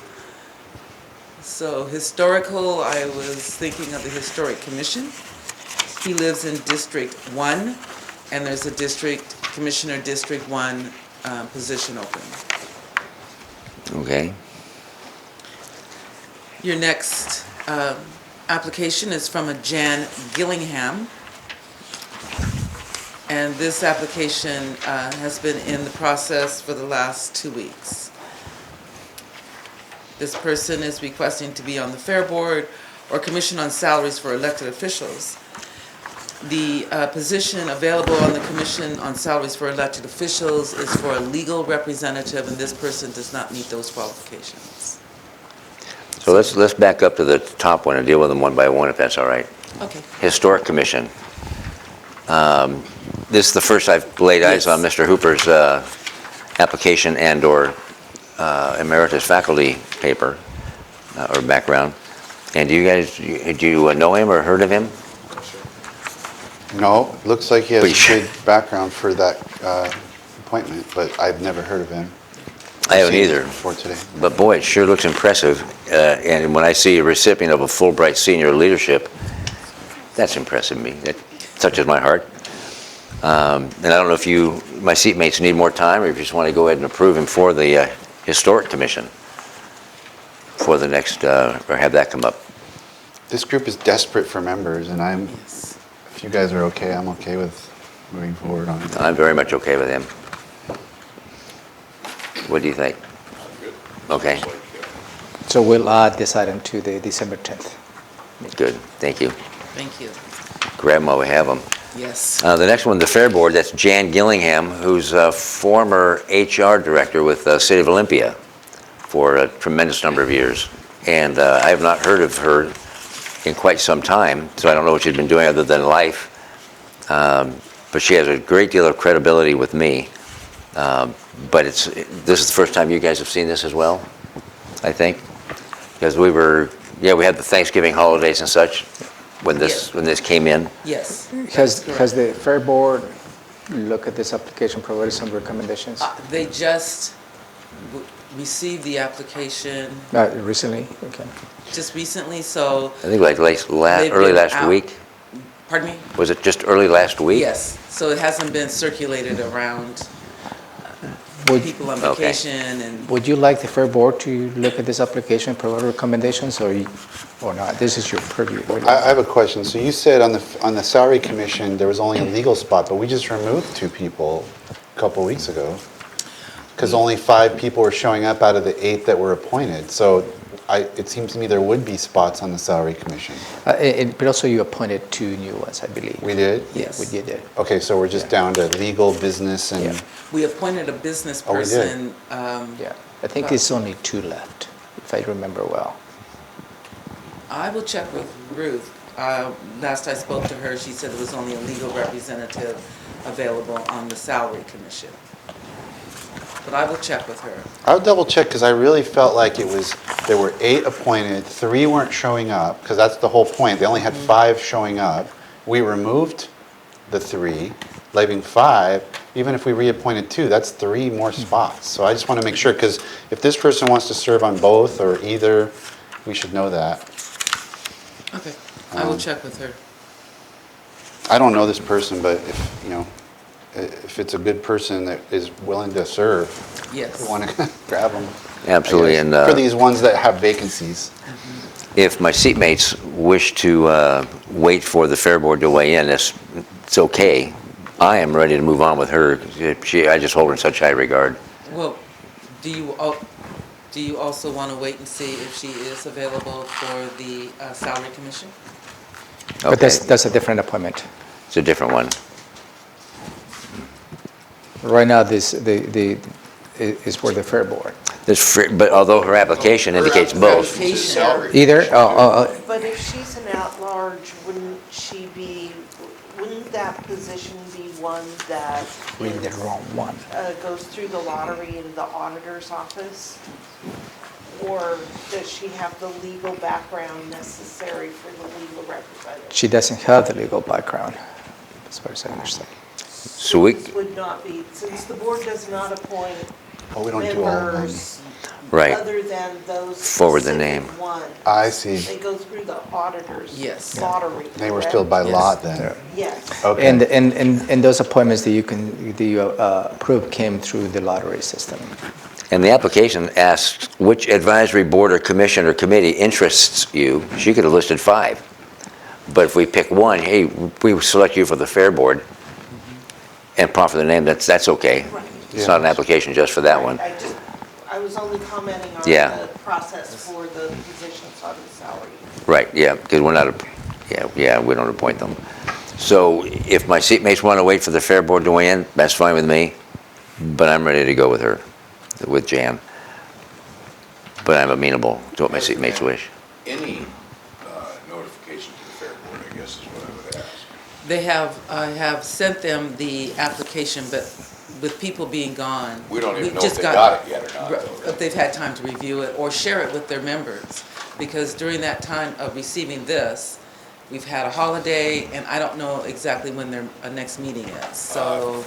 This is brand new, and I had a meeting yesterday with the president of the Fair Board as one of the members of another meeting that I was at.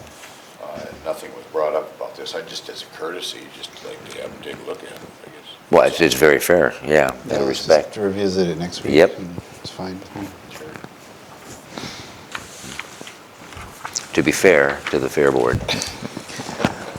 I will make sure to find out when their next meeting is, and so you'll have a time frame. And there's then what, the Agricultural Advisory Board? Those are our current vacancies, yes, sir.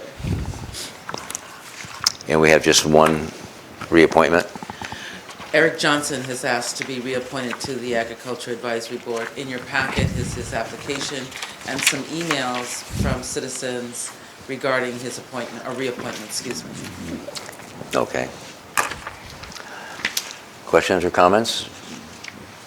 Jump into it? Go ahead. I am satisfied with reappointing Mr. Johnson. He is a farmer, been on there a long time. And I know there's been some issues having to do with conservation board. But I don't think all that's been settled yet. I don't think we ought to hold it against him that there was an action taken against him. I know that same thing applied to the chair of the Ag Committee, and we reappointed that person. I can't You wanna support go? this one I'm not gonna go deep into it. I mean, just one thing is that, one of the things that was an issue with the Conservation Commission was like taking a 90-minute meeting and turning it into hours and hours and hours because of just disruptive procedural stuff. And that's the kind of thing that's going to make everyone else quit. And that's the kind of thing that makes nobody want to serve on a board. So that's exactly the kind of alleged malfeasance that I don't want to have on any of our elected, because we have citizens that are spending their time away from their families to sit in a room and work on these issues. They don't need to have somebody who's grandstanding and politicizing and turning a 90-minute meeting into 4 hours over, procedural stuff that is in the record. It was happening at the Conservation District. So I don't want to reappoint this person. Can I jump in? I know Eric Johnson, and I find him, I like him. He's a nice guy. But I've never worked with him in a committee or on a board or in a group setting.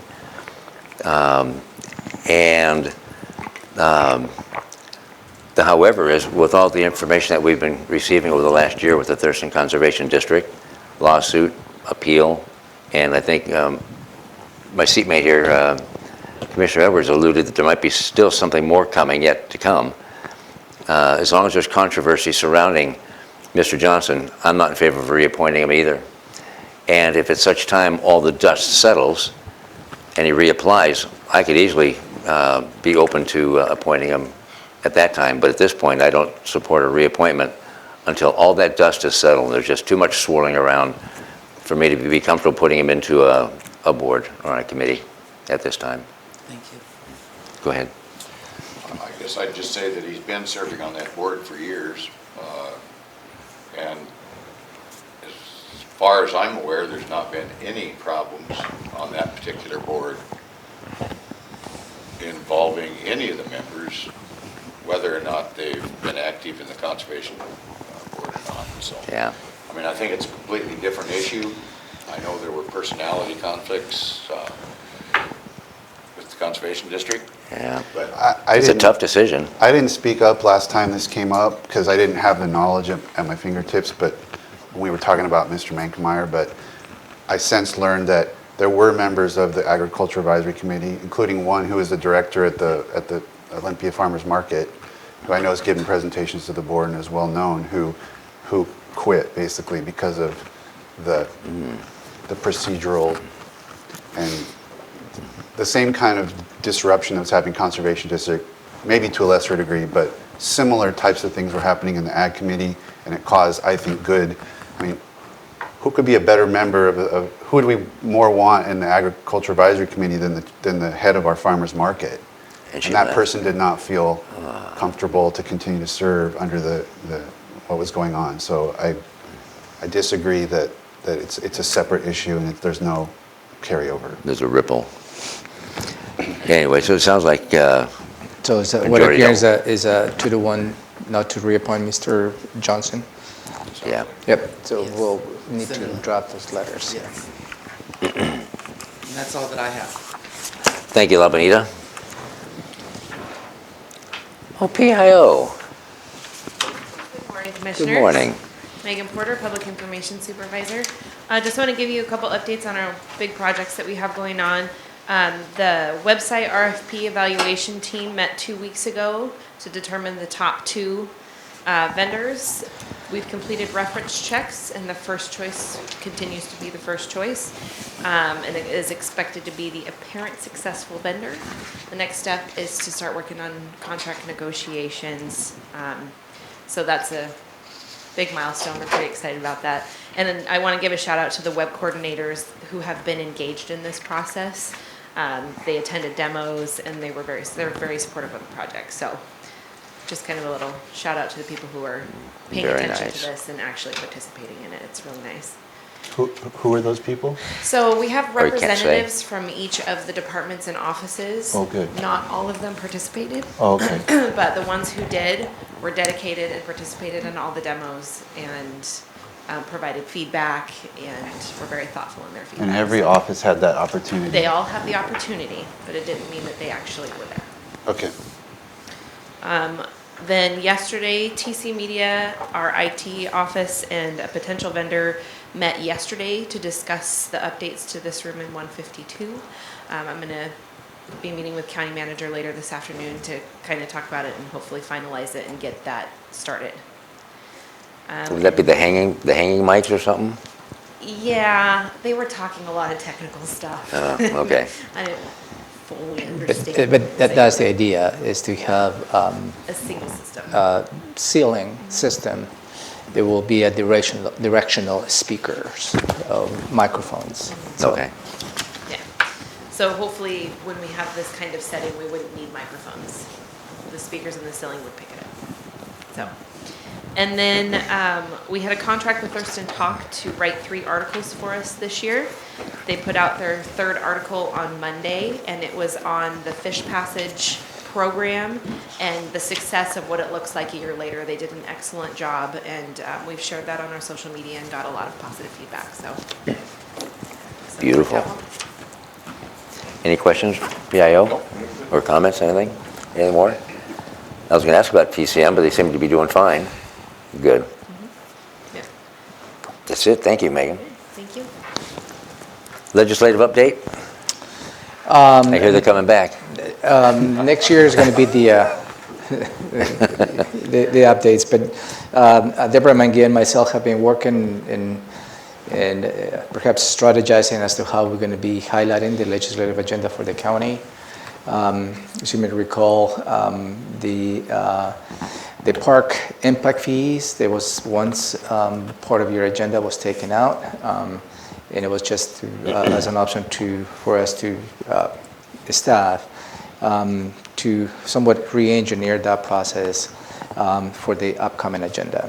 And I did have the opportunity to meet with Representative Dolio, which she was ready to support this effort. I provided some perspective as to why we're going to wait another year, and she was supportive of that. I also highlighted the first priority for the county at this point is to reestablish the court impact fees, and not just on a yearly basis, but continuously. She took some notes, and I believe she's also supportive of that. So with Deborah Manguia, we're working also on the rest of the items of your legislative agenda, and we're going to start reaching out to some of the legislators. When the time comes, I will appreciate your willingness to meet with some of those legislators to push our agenda. Perfect. Could I pipe in here? So on Wednesday, I had a meeting with Representative Dolio as well, and we discussed our legislative agenda. She had some questions on the judicial impact, just in terms of, I think she has some confusion about what language would make it continuing in a way that we're trying to accomplish, but she said she would look into that and make sure she understood what could be done. She wanted to let us know that she's willing to and thinks that there's good momentum for this councilmatic imposition of a home fund, revenue for permanent supportive housing. I wanted to know, kind of where we were on that. And then also let me know that she's got a letter signed by a number of legislators regarding opposing the North Point project near at this identified site. She wanted to know the timing of our decision, because if the decision would not be made before the first week of legislature, which is I think middle of January, and I said that we wouldn't be making a decision before then, she's anticipating having a whole host of legislators adding on to that for what that's worth. So we can expect to see that at some point. Including people on both sides of the aisle. I know she's got Representative Bolt already signed off. So. Yeah, and something popped in my head when you started off that I was going to ask you, but it popped back out. Okay. Do you have anything, Commissioner? And she thought, well, and the exciting thing for me, she thought there was she was relatively optimistic about our number one priority of the county property tax, and having she's feeling that there was going to be increasing support for that. So I begged her to keep pushing for that. Yeah, related to that, on the conference that we attended in Spokane, that was the part of the legislative action. There was some discussion on the roundtable that perhaps there is some good momentum to revisit the 1% cap. Yeah, that's what she was saying. Now, when you talked with her about, you said the housing. What'd you say? It's basically that the commission could, without going to the vote of the people, as Olympia had to do for a home fund for permanent supportive housing, could impose like 1/10% sales tax in order to be dedicated for That's what I was going to go for. Where it's coming housing. from. So 1/10%. Yeah. Okay. Which is, obviously controversial, but at least it's another tool that they're trying to put in our hands if we want to use it. Interesting. And I found myself listening. It's almost like you don't have a life. I watched it was like a 90-minute or something Supreme Court hearing on the indigent defense, and hearing that argument back and forth between the attorneys and the judges and their justices, and it was fascinating, because it's based kind of on that. Well, we don't need to give the counties money. We give them the tools so they go get the money. Versus, nope, you have an obligation.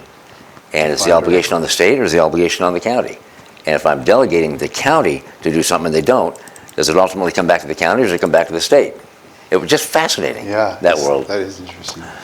Anyway, so thank you for that. And anything else on legislative update? Yes, sir. Nope. Public hearing, decisions nothing pending. We got those others that we talked about. Okay, commissioners' items. Keep Washington working.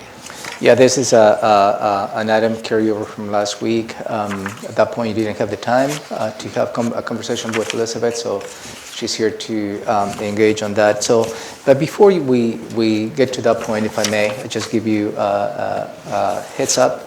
This is not on your agenda. In the last week, we have received an email from Oh, thank you. JBLM, and that's related to, it is the military police. They were looking for a jail, so where they can house on a temporary basis. The temporary basis may be 2-3 years. Some of the military inmates they currently house. So they're interested in looking at the old jail back here. So, as I understand, there is not going to be a requirement for the county to do any type of improvements. They might be taking care of whatever that needs to be done to make it habitable for their inmates. And to the event, there's going to be a tour from some of those individuals from JBLM this Thursday to go. That will be the second visit, I believe, to the old jail, and I believe Robin is going to be part of that, and of that tour. So as I understand the proposal, it will be just a simple lease agreement with JBLM. They will all lease the old jail for whatever time they need, as is. And obviously we need to work as to what the lease payment will be. When is that This is meeting? coming up. What? When's the tour? On Thursday, 2 in the afternoon. If I'm available, I'd like to go. I recommend not to. I was just going to say the same thing. Dang, nabbit. No, Maybe we could, let us work with a proposal at the staff level, and then we'll bring a proposal to the I just haven't had commission. a tour of the jail. I want to go We see can it. arrange a tour. Certainly, we can arrange a tour if you'd Okay. like to tour the jail, but I'd recommend not to be part of this tour. And that was something they would pay for the services then? Yeah. Like Is it- is it- is it- $475,000? Well, no, not that much, yeah. Okay. So this is just came up in the last week or so I just want to bring to your attention. So if something materializes as a result of this tour that we have on Thursday, we will certainly just bring to your attention. Okay. And there is a sense of urgency. intriguing. There's a sense of urgency they would like to get in within the couple, 3 weeks in January. So, and the agreement, it will be a simple lease agreement. You may entertain approving. Your mind's churning, huh? Your mind is. Yeah, I'm real interested.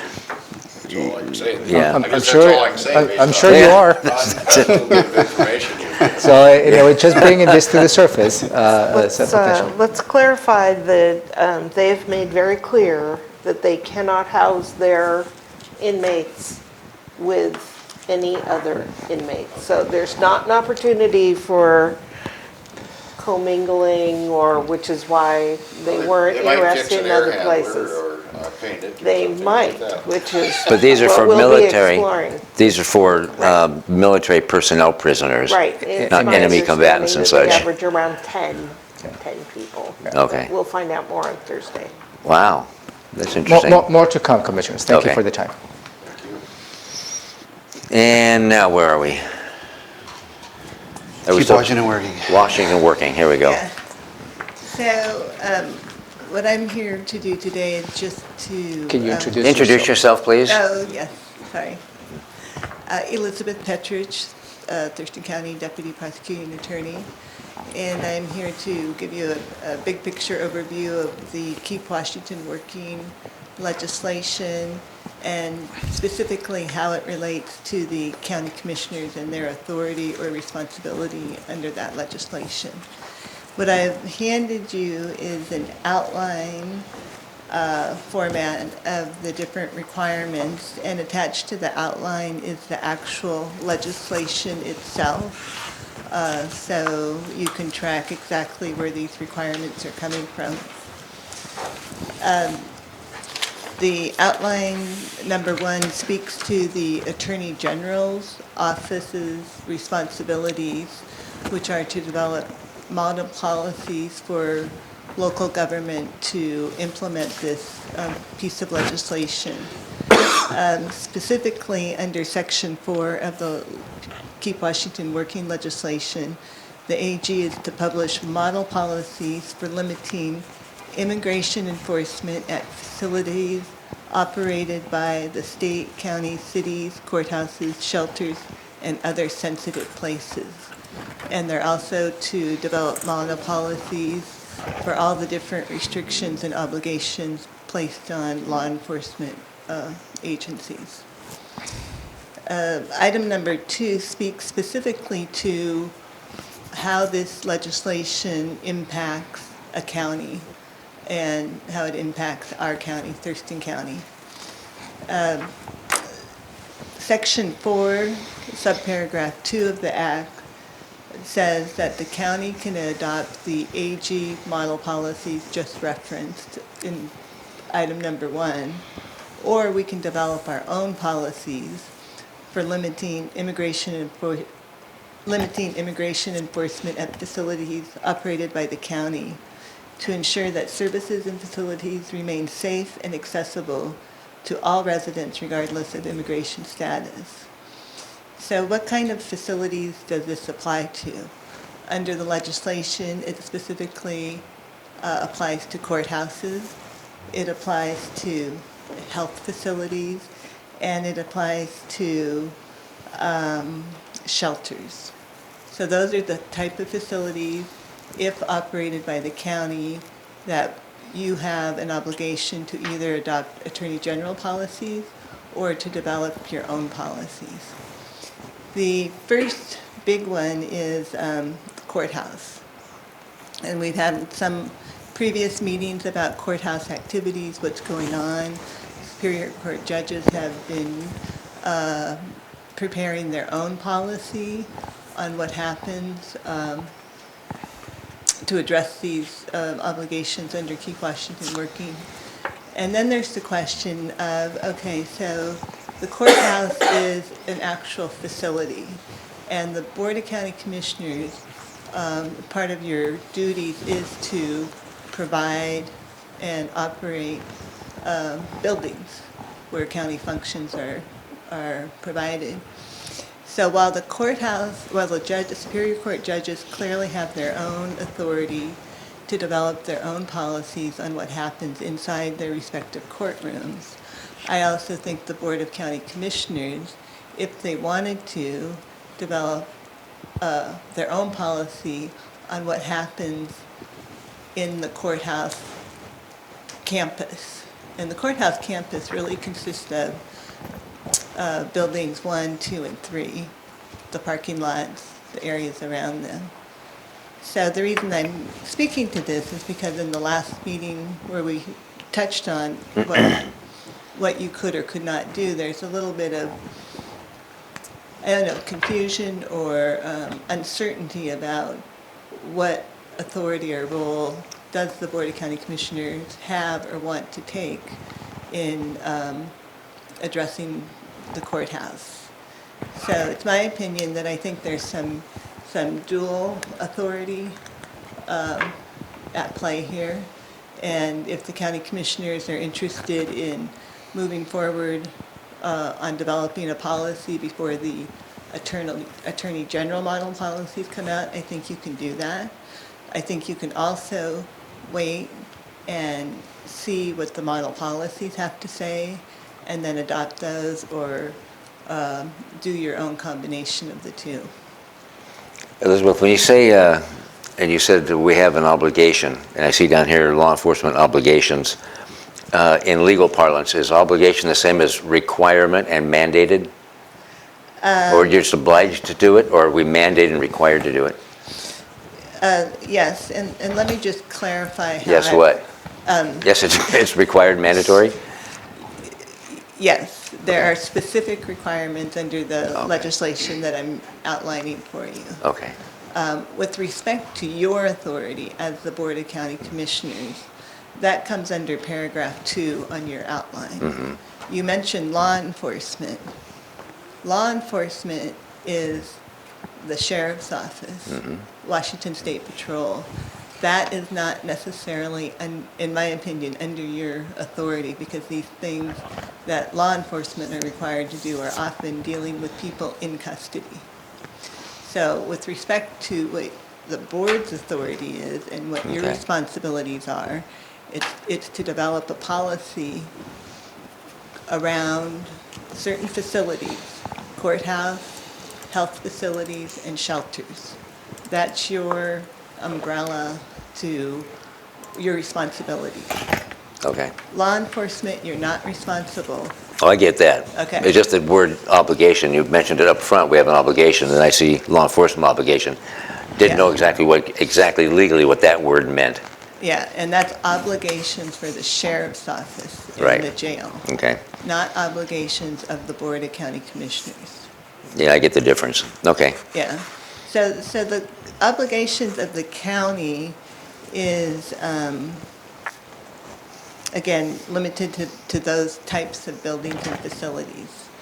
And to give some illustration, the court, as we've discussed, the Superior Court judges have developed, or in the process of developing, a policy about what happens in the courtrooms. It's attached on your packet, by the way.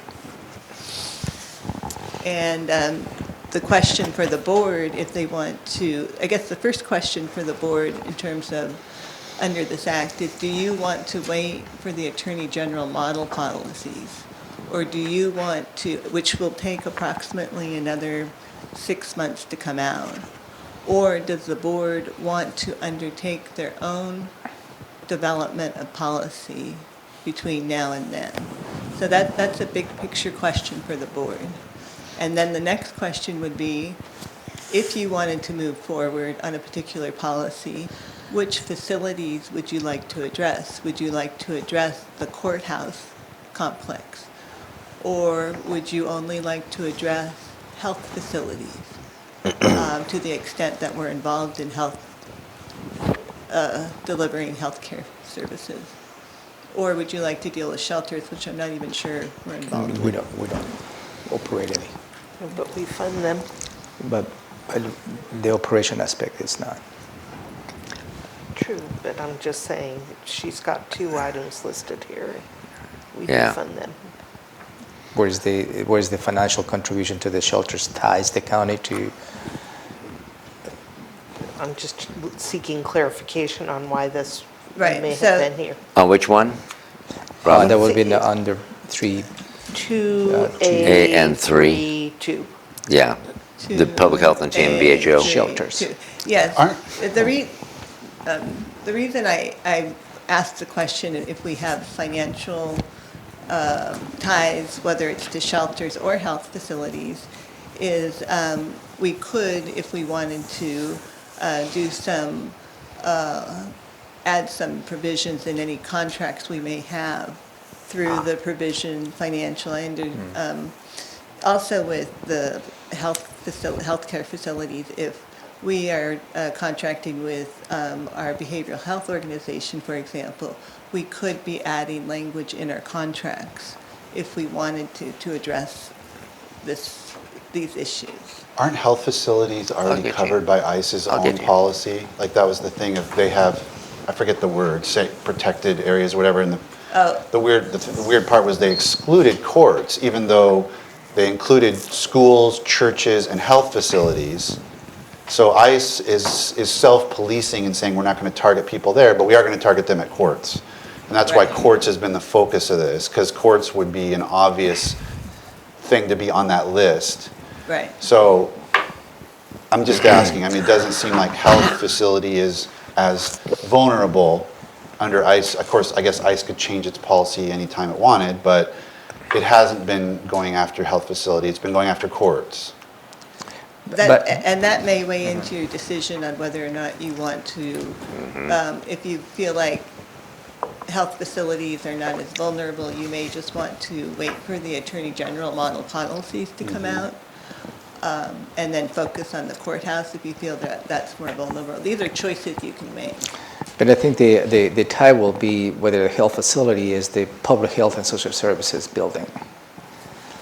You know, the definition of public health based on ICE, I don't know if that will meet the requirements. So the option that you may have to limit, you know, develop a policy for the public health and social services building, because that's a county facility. That's an option. Commissioner Edwards, jump in. I guess my question would be, if we did something, would that entail changing or developing a new ordinance? Well, I believe the policy you need to formally approve any So policies that you but may it would be consider. a new ordinance, It If you had could- the authority of law, But it may- It's on a resolution. That resolution most likely approving a policy.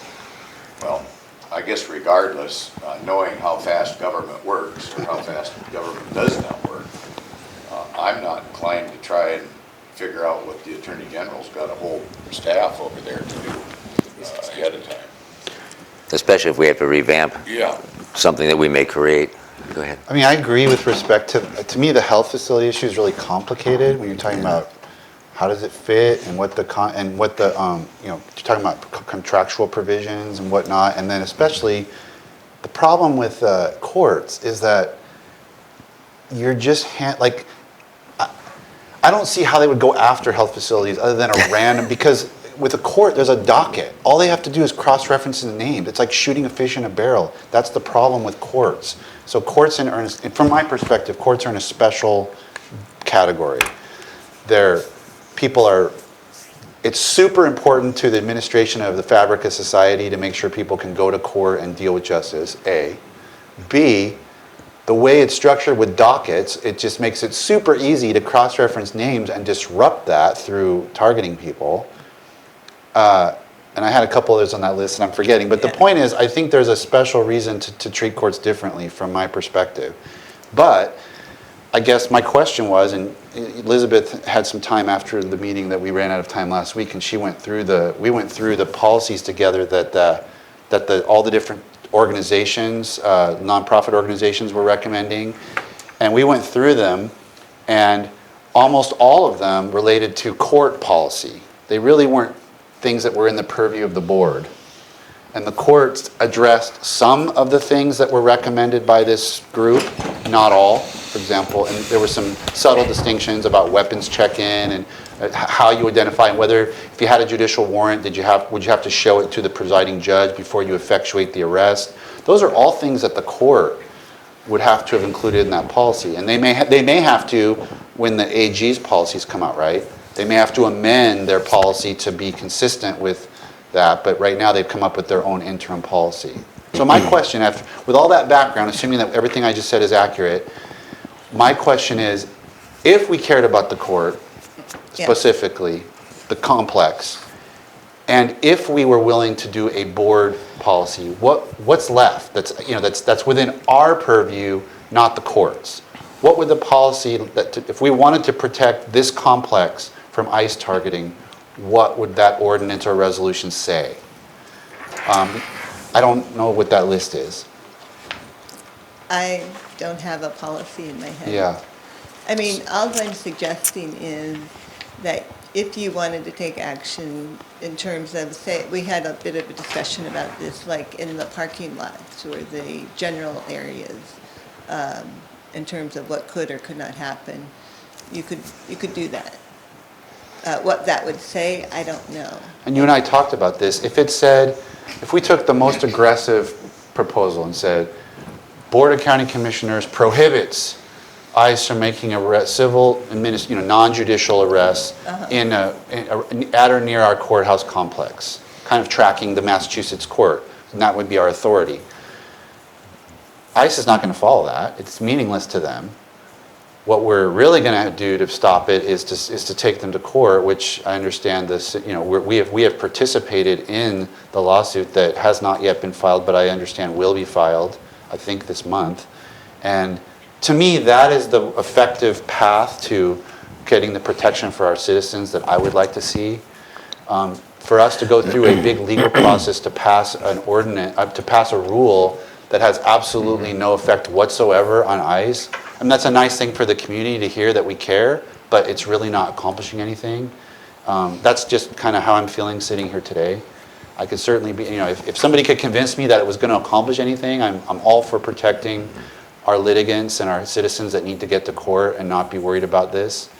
But I just think the paths forward are the AG's policies, which could potentially strengthen some of the things our court has done, and a lawsuit that says the common law of our nation says you can't attack people at courts on a civil warrant, which to me is well reasoned and should be adopted by our Ninth Circuit. Attack. What's that? You say attack people? Well, attacking, I mean, not literally, Okay. by focusing on targeting. And I say yes, and yes to Robin. When you're talking about shelters and healthcare facilities and such, it's very complex as to how much money or what kind of money we have that goes out and the ripple effect on a policy like that. And the Attorney General's Office, AG, is going to come up with some model policy for courthouses et al. And they have the resources and the wherewithal. And I think for us to pass some type of a tap, here's a rule, is just not going to be respectful or have the force that it needs. I'm all in favor of waiting for the AG's office to come out with something really wise while I wait for him. We'll see. I mean, I can say just because one of the community groups has said, have we thought about installing cameras out that would film, the complex more comprehensively, so there would be record of what's going on. And I'm just throwing that out there. I know that costs money that we probably don't have, but that's a proposal that. So a couple of groups have asked for a meeting with me. I found out they also asked for a meeting with Elizabeth and John Thunheim. So we're trying to coordinate that into one meeting, so we're not piecemealing, and we can just explain to them kind of what our look is on this. And I mean, I think the courts could have gone farther with their interim policy. They didn't, and that's their decision. But I don't think there's a lot left in our purview on this. So it sounds like we want to wait for the AG's model policy to come out. And maybe an injunction from the court. I don't know. Yeah. Federal court. Okay? Okay. Anything further? I think we're done with that one. Thank you, Elizabeth. Sure. Public testimony? Nothing for me to follow up on that. And commissioner items, if there are any. Yeah. Your Do you time. have any commissioner items you want to bring up? I just want to make sure that this Keep Washington Working was enough time for you to discuss, and so I didn't add any additional items. Well, the other really piece good. of that, just to wrap that up, the other piece that I was really concerned about was whether or not we were in compliance with the notification requirements. And Elizabeth and I had a conversation about that after the last meeting, and I made clear that the timing of that needs to be in conformance. She understands that. I have one thing. The public defender and corrections are working through a process, Yeah. which hopefully will be compliant, and I'll be continuing to watch that carefully. Okay. That was the other piece of what I raised last week that we didn't have time for. Commissioner Edwards? This would be for the county manager. Where are we at on the soil, impervious soil business? I thought we had something coming up on that. Yeah, we, that's Is part your of mic the, No, I believe it's on. Is it? I just didn't hear you echoing. Oh, okay. yeah, On the that, soil conditions. the impervious my mic surfaces. was off. Yeah, that is coming up on, as part of the next steps on the comprehensive plan amendment in the Okay. development code. So it is in the works. Okay, that was quick. You didn't think I could be that quick? No. And I didn't mean it like that, no, but yeah, no. Do you have anything else? Sure. Go ahead, I got a because I've got list. one. So I had a conversation yesterday with the prosecutor and sheriff and public defense, and the idea came up about, I wanted to throw it at you guys and see if you're interested in having me look further into it, but the idea of a regional jail came up, and the idea would be that between Olympia and Thurston County and Lacey and Tumwater, we're all having a jail problem. And there might be an opportunity to coordinate and solve all these problems at once. We obviously have our flex unit issue and all that debate.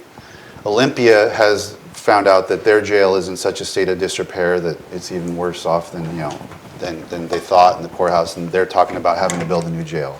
Meanwhile, Tumwater and Lacey are on contract with Nisqually. Nisqually jail is not complying with state law in a couple of various ways, and they're worried about liability because they have that issue, and I know they're debating that, and especially in Tumwater.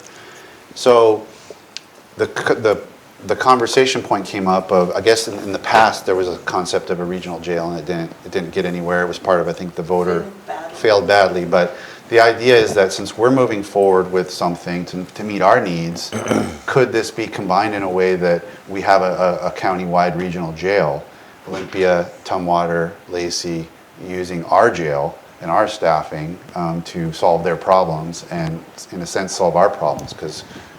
And so everybody at that table thought that was a pretty good idea, and I'm willing to talk to the mayors, or I know you sometimes attend the mayor's forum. Maybe that'd be a place to see what the mayors would say about that. Yeah, we have one coming up this Friday or next Friday. Since we're in the very, very, very preliminary stages of moving forward on our project, the time is now to decide if this is something that the community could benefit from.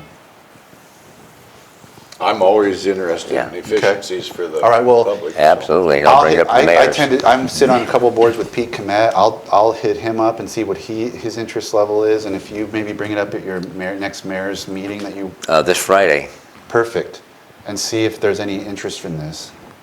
At some point, initially, probably the sheriff ought to be involved in these. He was there yesterday, and he was all for it. Oh, okay, good enough. Yeah, and we'll make sure. Yeah, no, he was. He thought it was a really good idea. Okay, sounds good. Who else was at that table? It was just Thunheim, Snazza, Patrick O'Connor, and myself. Okay. Just kind of an informal talk about criminal justice stuff. So if I may, in the conversations you may have with your elected officials, the mayors, in everything will come down on the dollars and cents and the level of investment. Because as you may recall, some of the options that we presented to you in terms of the 120 beds, that was the whole build out. They could provide additional capacity for local jurisdictions if we set aside. That was close to $50 million investment. How much? So 50. Yeah. So keep that in mind when you on the conversations, because if I may, if the expectations from the cities for the county to upfront the investment to build this facility and we just rent it, I don't think we have the capacity to do so. So Snazza was talking about how anything Olympia is talking about doing would be in the neighborhood of $45 million. So, but I want to make this point is that the selling point to the cities is a little different. From Olympia's point of view, it's about money. Like they could potentially save money by coming into a joint project rather than building an independent standalone jail. From Tumwater and Lacey, it's a different argument. Because Nisqually will always undersell us. But it's about quality and liability. Their defendants can't get the programming. They can't. Tumwater and Lacey folks can't participate in the DVOP program, the chemical dependency program that we have in our jail, and they're now they're subject to these liability issues. So from Tumwater and Lacey, their motivation should be quality of the jail. From Olympia, it could be dollars and cents, and of course, from the county's perspective, it's efficiency, quality. We can save money on transportation of people. I mean, Patrick was talking about a dozen warrants go out every day from the courts because somebody who's got a court date in the county is locked up at let's say Olympia and vice versa. And I mean, just all that kind of nonsense inefficiency that we have with it piecemealed out could really be, solved. And it's good for those cities as well that contract with Nisqually, because if somebody goes in with issues into Nisqually and they're not being treated in any way, they leave that facility with issues and go right back to the community they came from to reoffend and go back in. Whereas at least here, there's a shot that maybe if they can take advantage of the resources, that helps fix them before they're released to their community Sheriff Snazza again. kept bringing up True Blood, how that, Nisqually's not dealing with that. Yeah, those they don't have requirements. to. They don't have to, yeah. And all the BHO stuff and the people we have going into the jail and doing all these programs could be applied across the county and create efficiencies. I think Yelm probably has enough population that they ought to at least be asked if they're interested. Well, they attend the mayor's forum as well, luncheon, and it's in Tumwater this Friday, so I'll be there. I mean, Rainier and Tenino, Tenino. probably not there yet, but Yelm is going to continue to grow probably, so. I know Especially when they get that road done. Yeah. They had they did have a death in jail, Yeah, Nisqually. out at Nisqually. Yeah. That eventually did get covered through insurance, but there was some resistance to have that done. So the sovereignty issue becomes an issue for all parties contracting with the tribe. Yep. And Tenina was contracting with Chehalis and Nisqually and even the county for a point in time. Good conversation. I'll let you know next week what I find out this Friday. Yeah, and as you may recall, the direction by the board in terms of the flex unit was to design, the I think about 40 beds Yeah, plus the or minus, shell. plus the shell. So if something materializes in terms of good opportunity to partner, I think we have at least the footprint as to how we can start detailing that out. Great foresight to approve the shell. Yes, commissioners. I might add. Anything further? Ty? Not on that. Gary? No. Do you have another issue? We got a little bit of time. 20 seconds. Which is unusual for a Tuesday morning. Very unusual.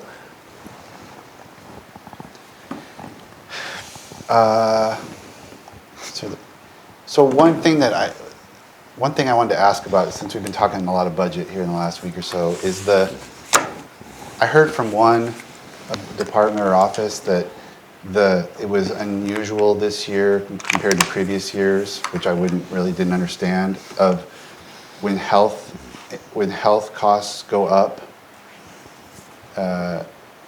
allocations to the different groups, and then there was no sort of budgetary adjustment to account for a decision by the board that changed the health benefits for that particular office or department. So we did the budgetary adjustments. I don't know who you were talking to, so I don't know how much he or she may have been aware, but we estimated that the healthcare would increase by around, I think we put in 4%, either 4 or 5%.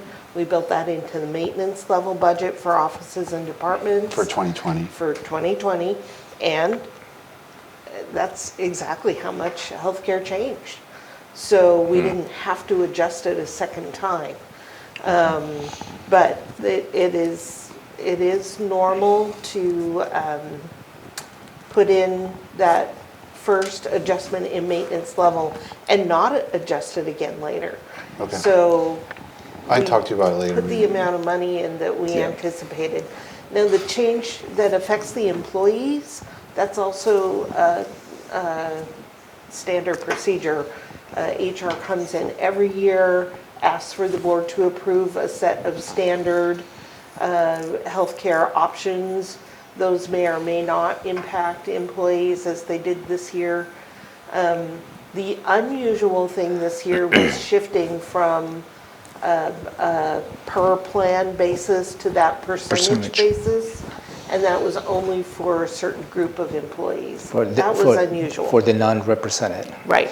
And as a result of that, July 1st, 2020, the percentage-based program will take place, and the board approved an additional $170,000 to compensate for that. Right. So in addition to the percentage base, Robin stated the board approved on the budget, is the intent to minimize the impact to the employees as a result of the rise of healthcare. Because if the board didn't consider including the increase in percentages, that would have fall back into the employees to cover for the additional increases in healthcare. That actually is connected to the standard plans. Yeah. Yeah, the percentage yeah. is a different The percentage thing. is different. Right. But the standard plans is how you determine what is the baseline, the full coverage will Right. be. Anything above that, it will be to the employees. Right, and that mitigated, the action you took on the standard plans mitigated the impact to employees. Again, we do that every year. We've done that every year. What is unusual this year was that shift to the percentage method of determining the employee's share. And the reason that we brought that to you, it was a process reason that we need to have in place to implement the new ERP. The way we do things today is so extremely complicated that we just can't continue it with the new ERP. So I have also received some feedback related to the new plan in the latter part of 2020, the percentage approach, as you may recall. That's mainly for non-represented employees. For the most part, the contributions for employees will be reduced. And the only one who increased was the employee with a child. And that is where I got some feedback as to why. Because the rest of, if you're single or you cover your spouse or a full family, all those rates will be reduced in the latter part of 2020, except for the employee who cares for a child. Wow. And that's just how the formula worked. Yeah. And I provided a long explanation in the county manager's corner because I did have that specific question.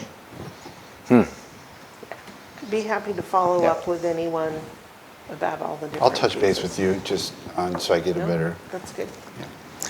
Nothing further? Nothing further? Anything from either of you? Well, then the chair is going to deviate, but don't get used to this. I just feel I want to deviate today. Sarah Gansler with the Daily Olympian. Have you any questions you want to bring up or issues you want to bring up? I will do that individually with you guys. Okay, then. Fair enough. Fair enough. All right, then we're adjourned. We're done. Thank you.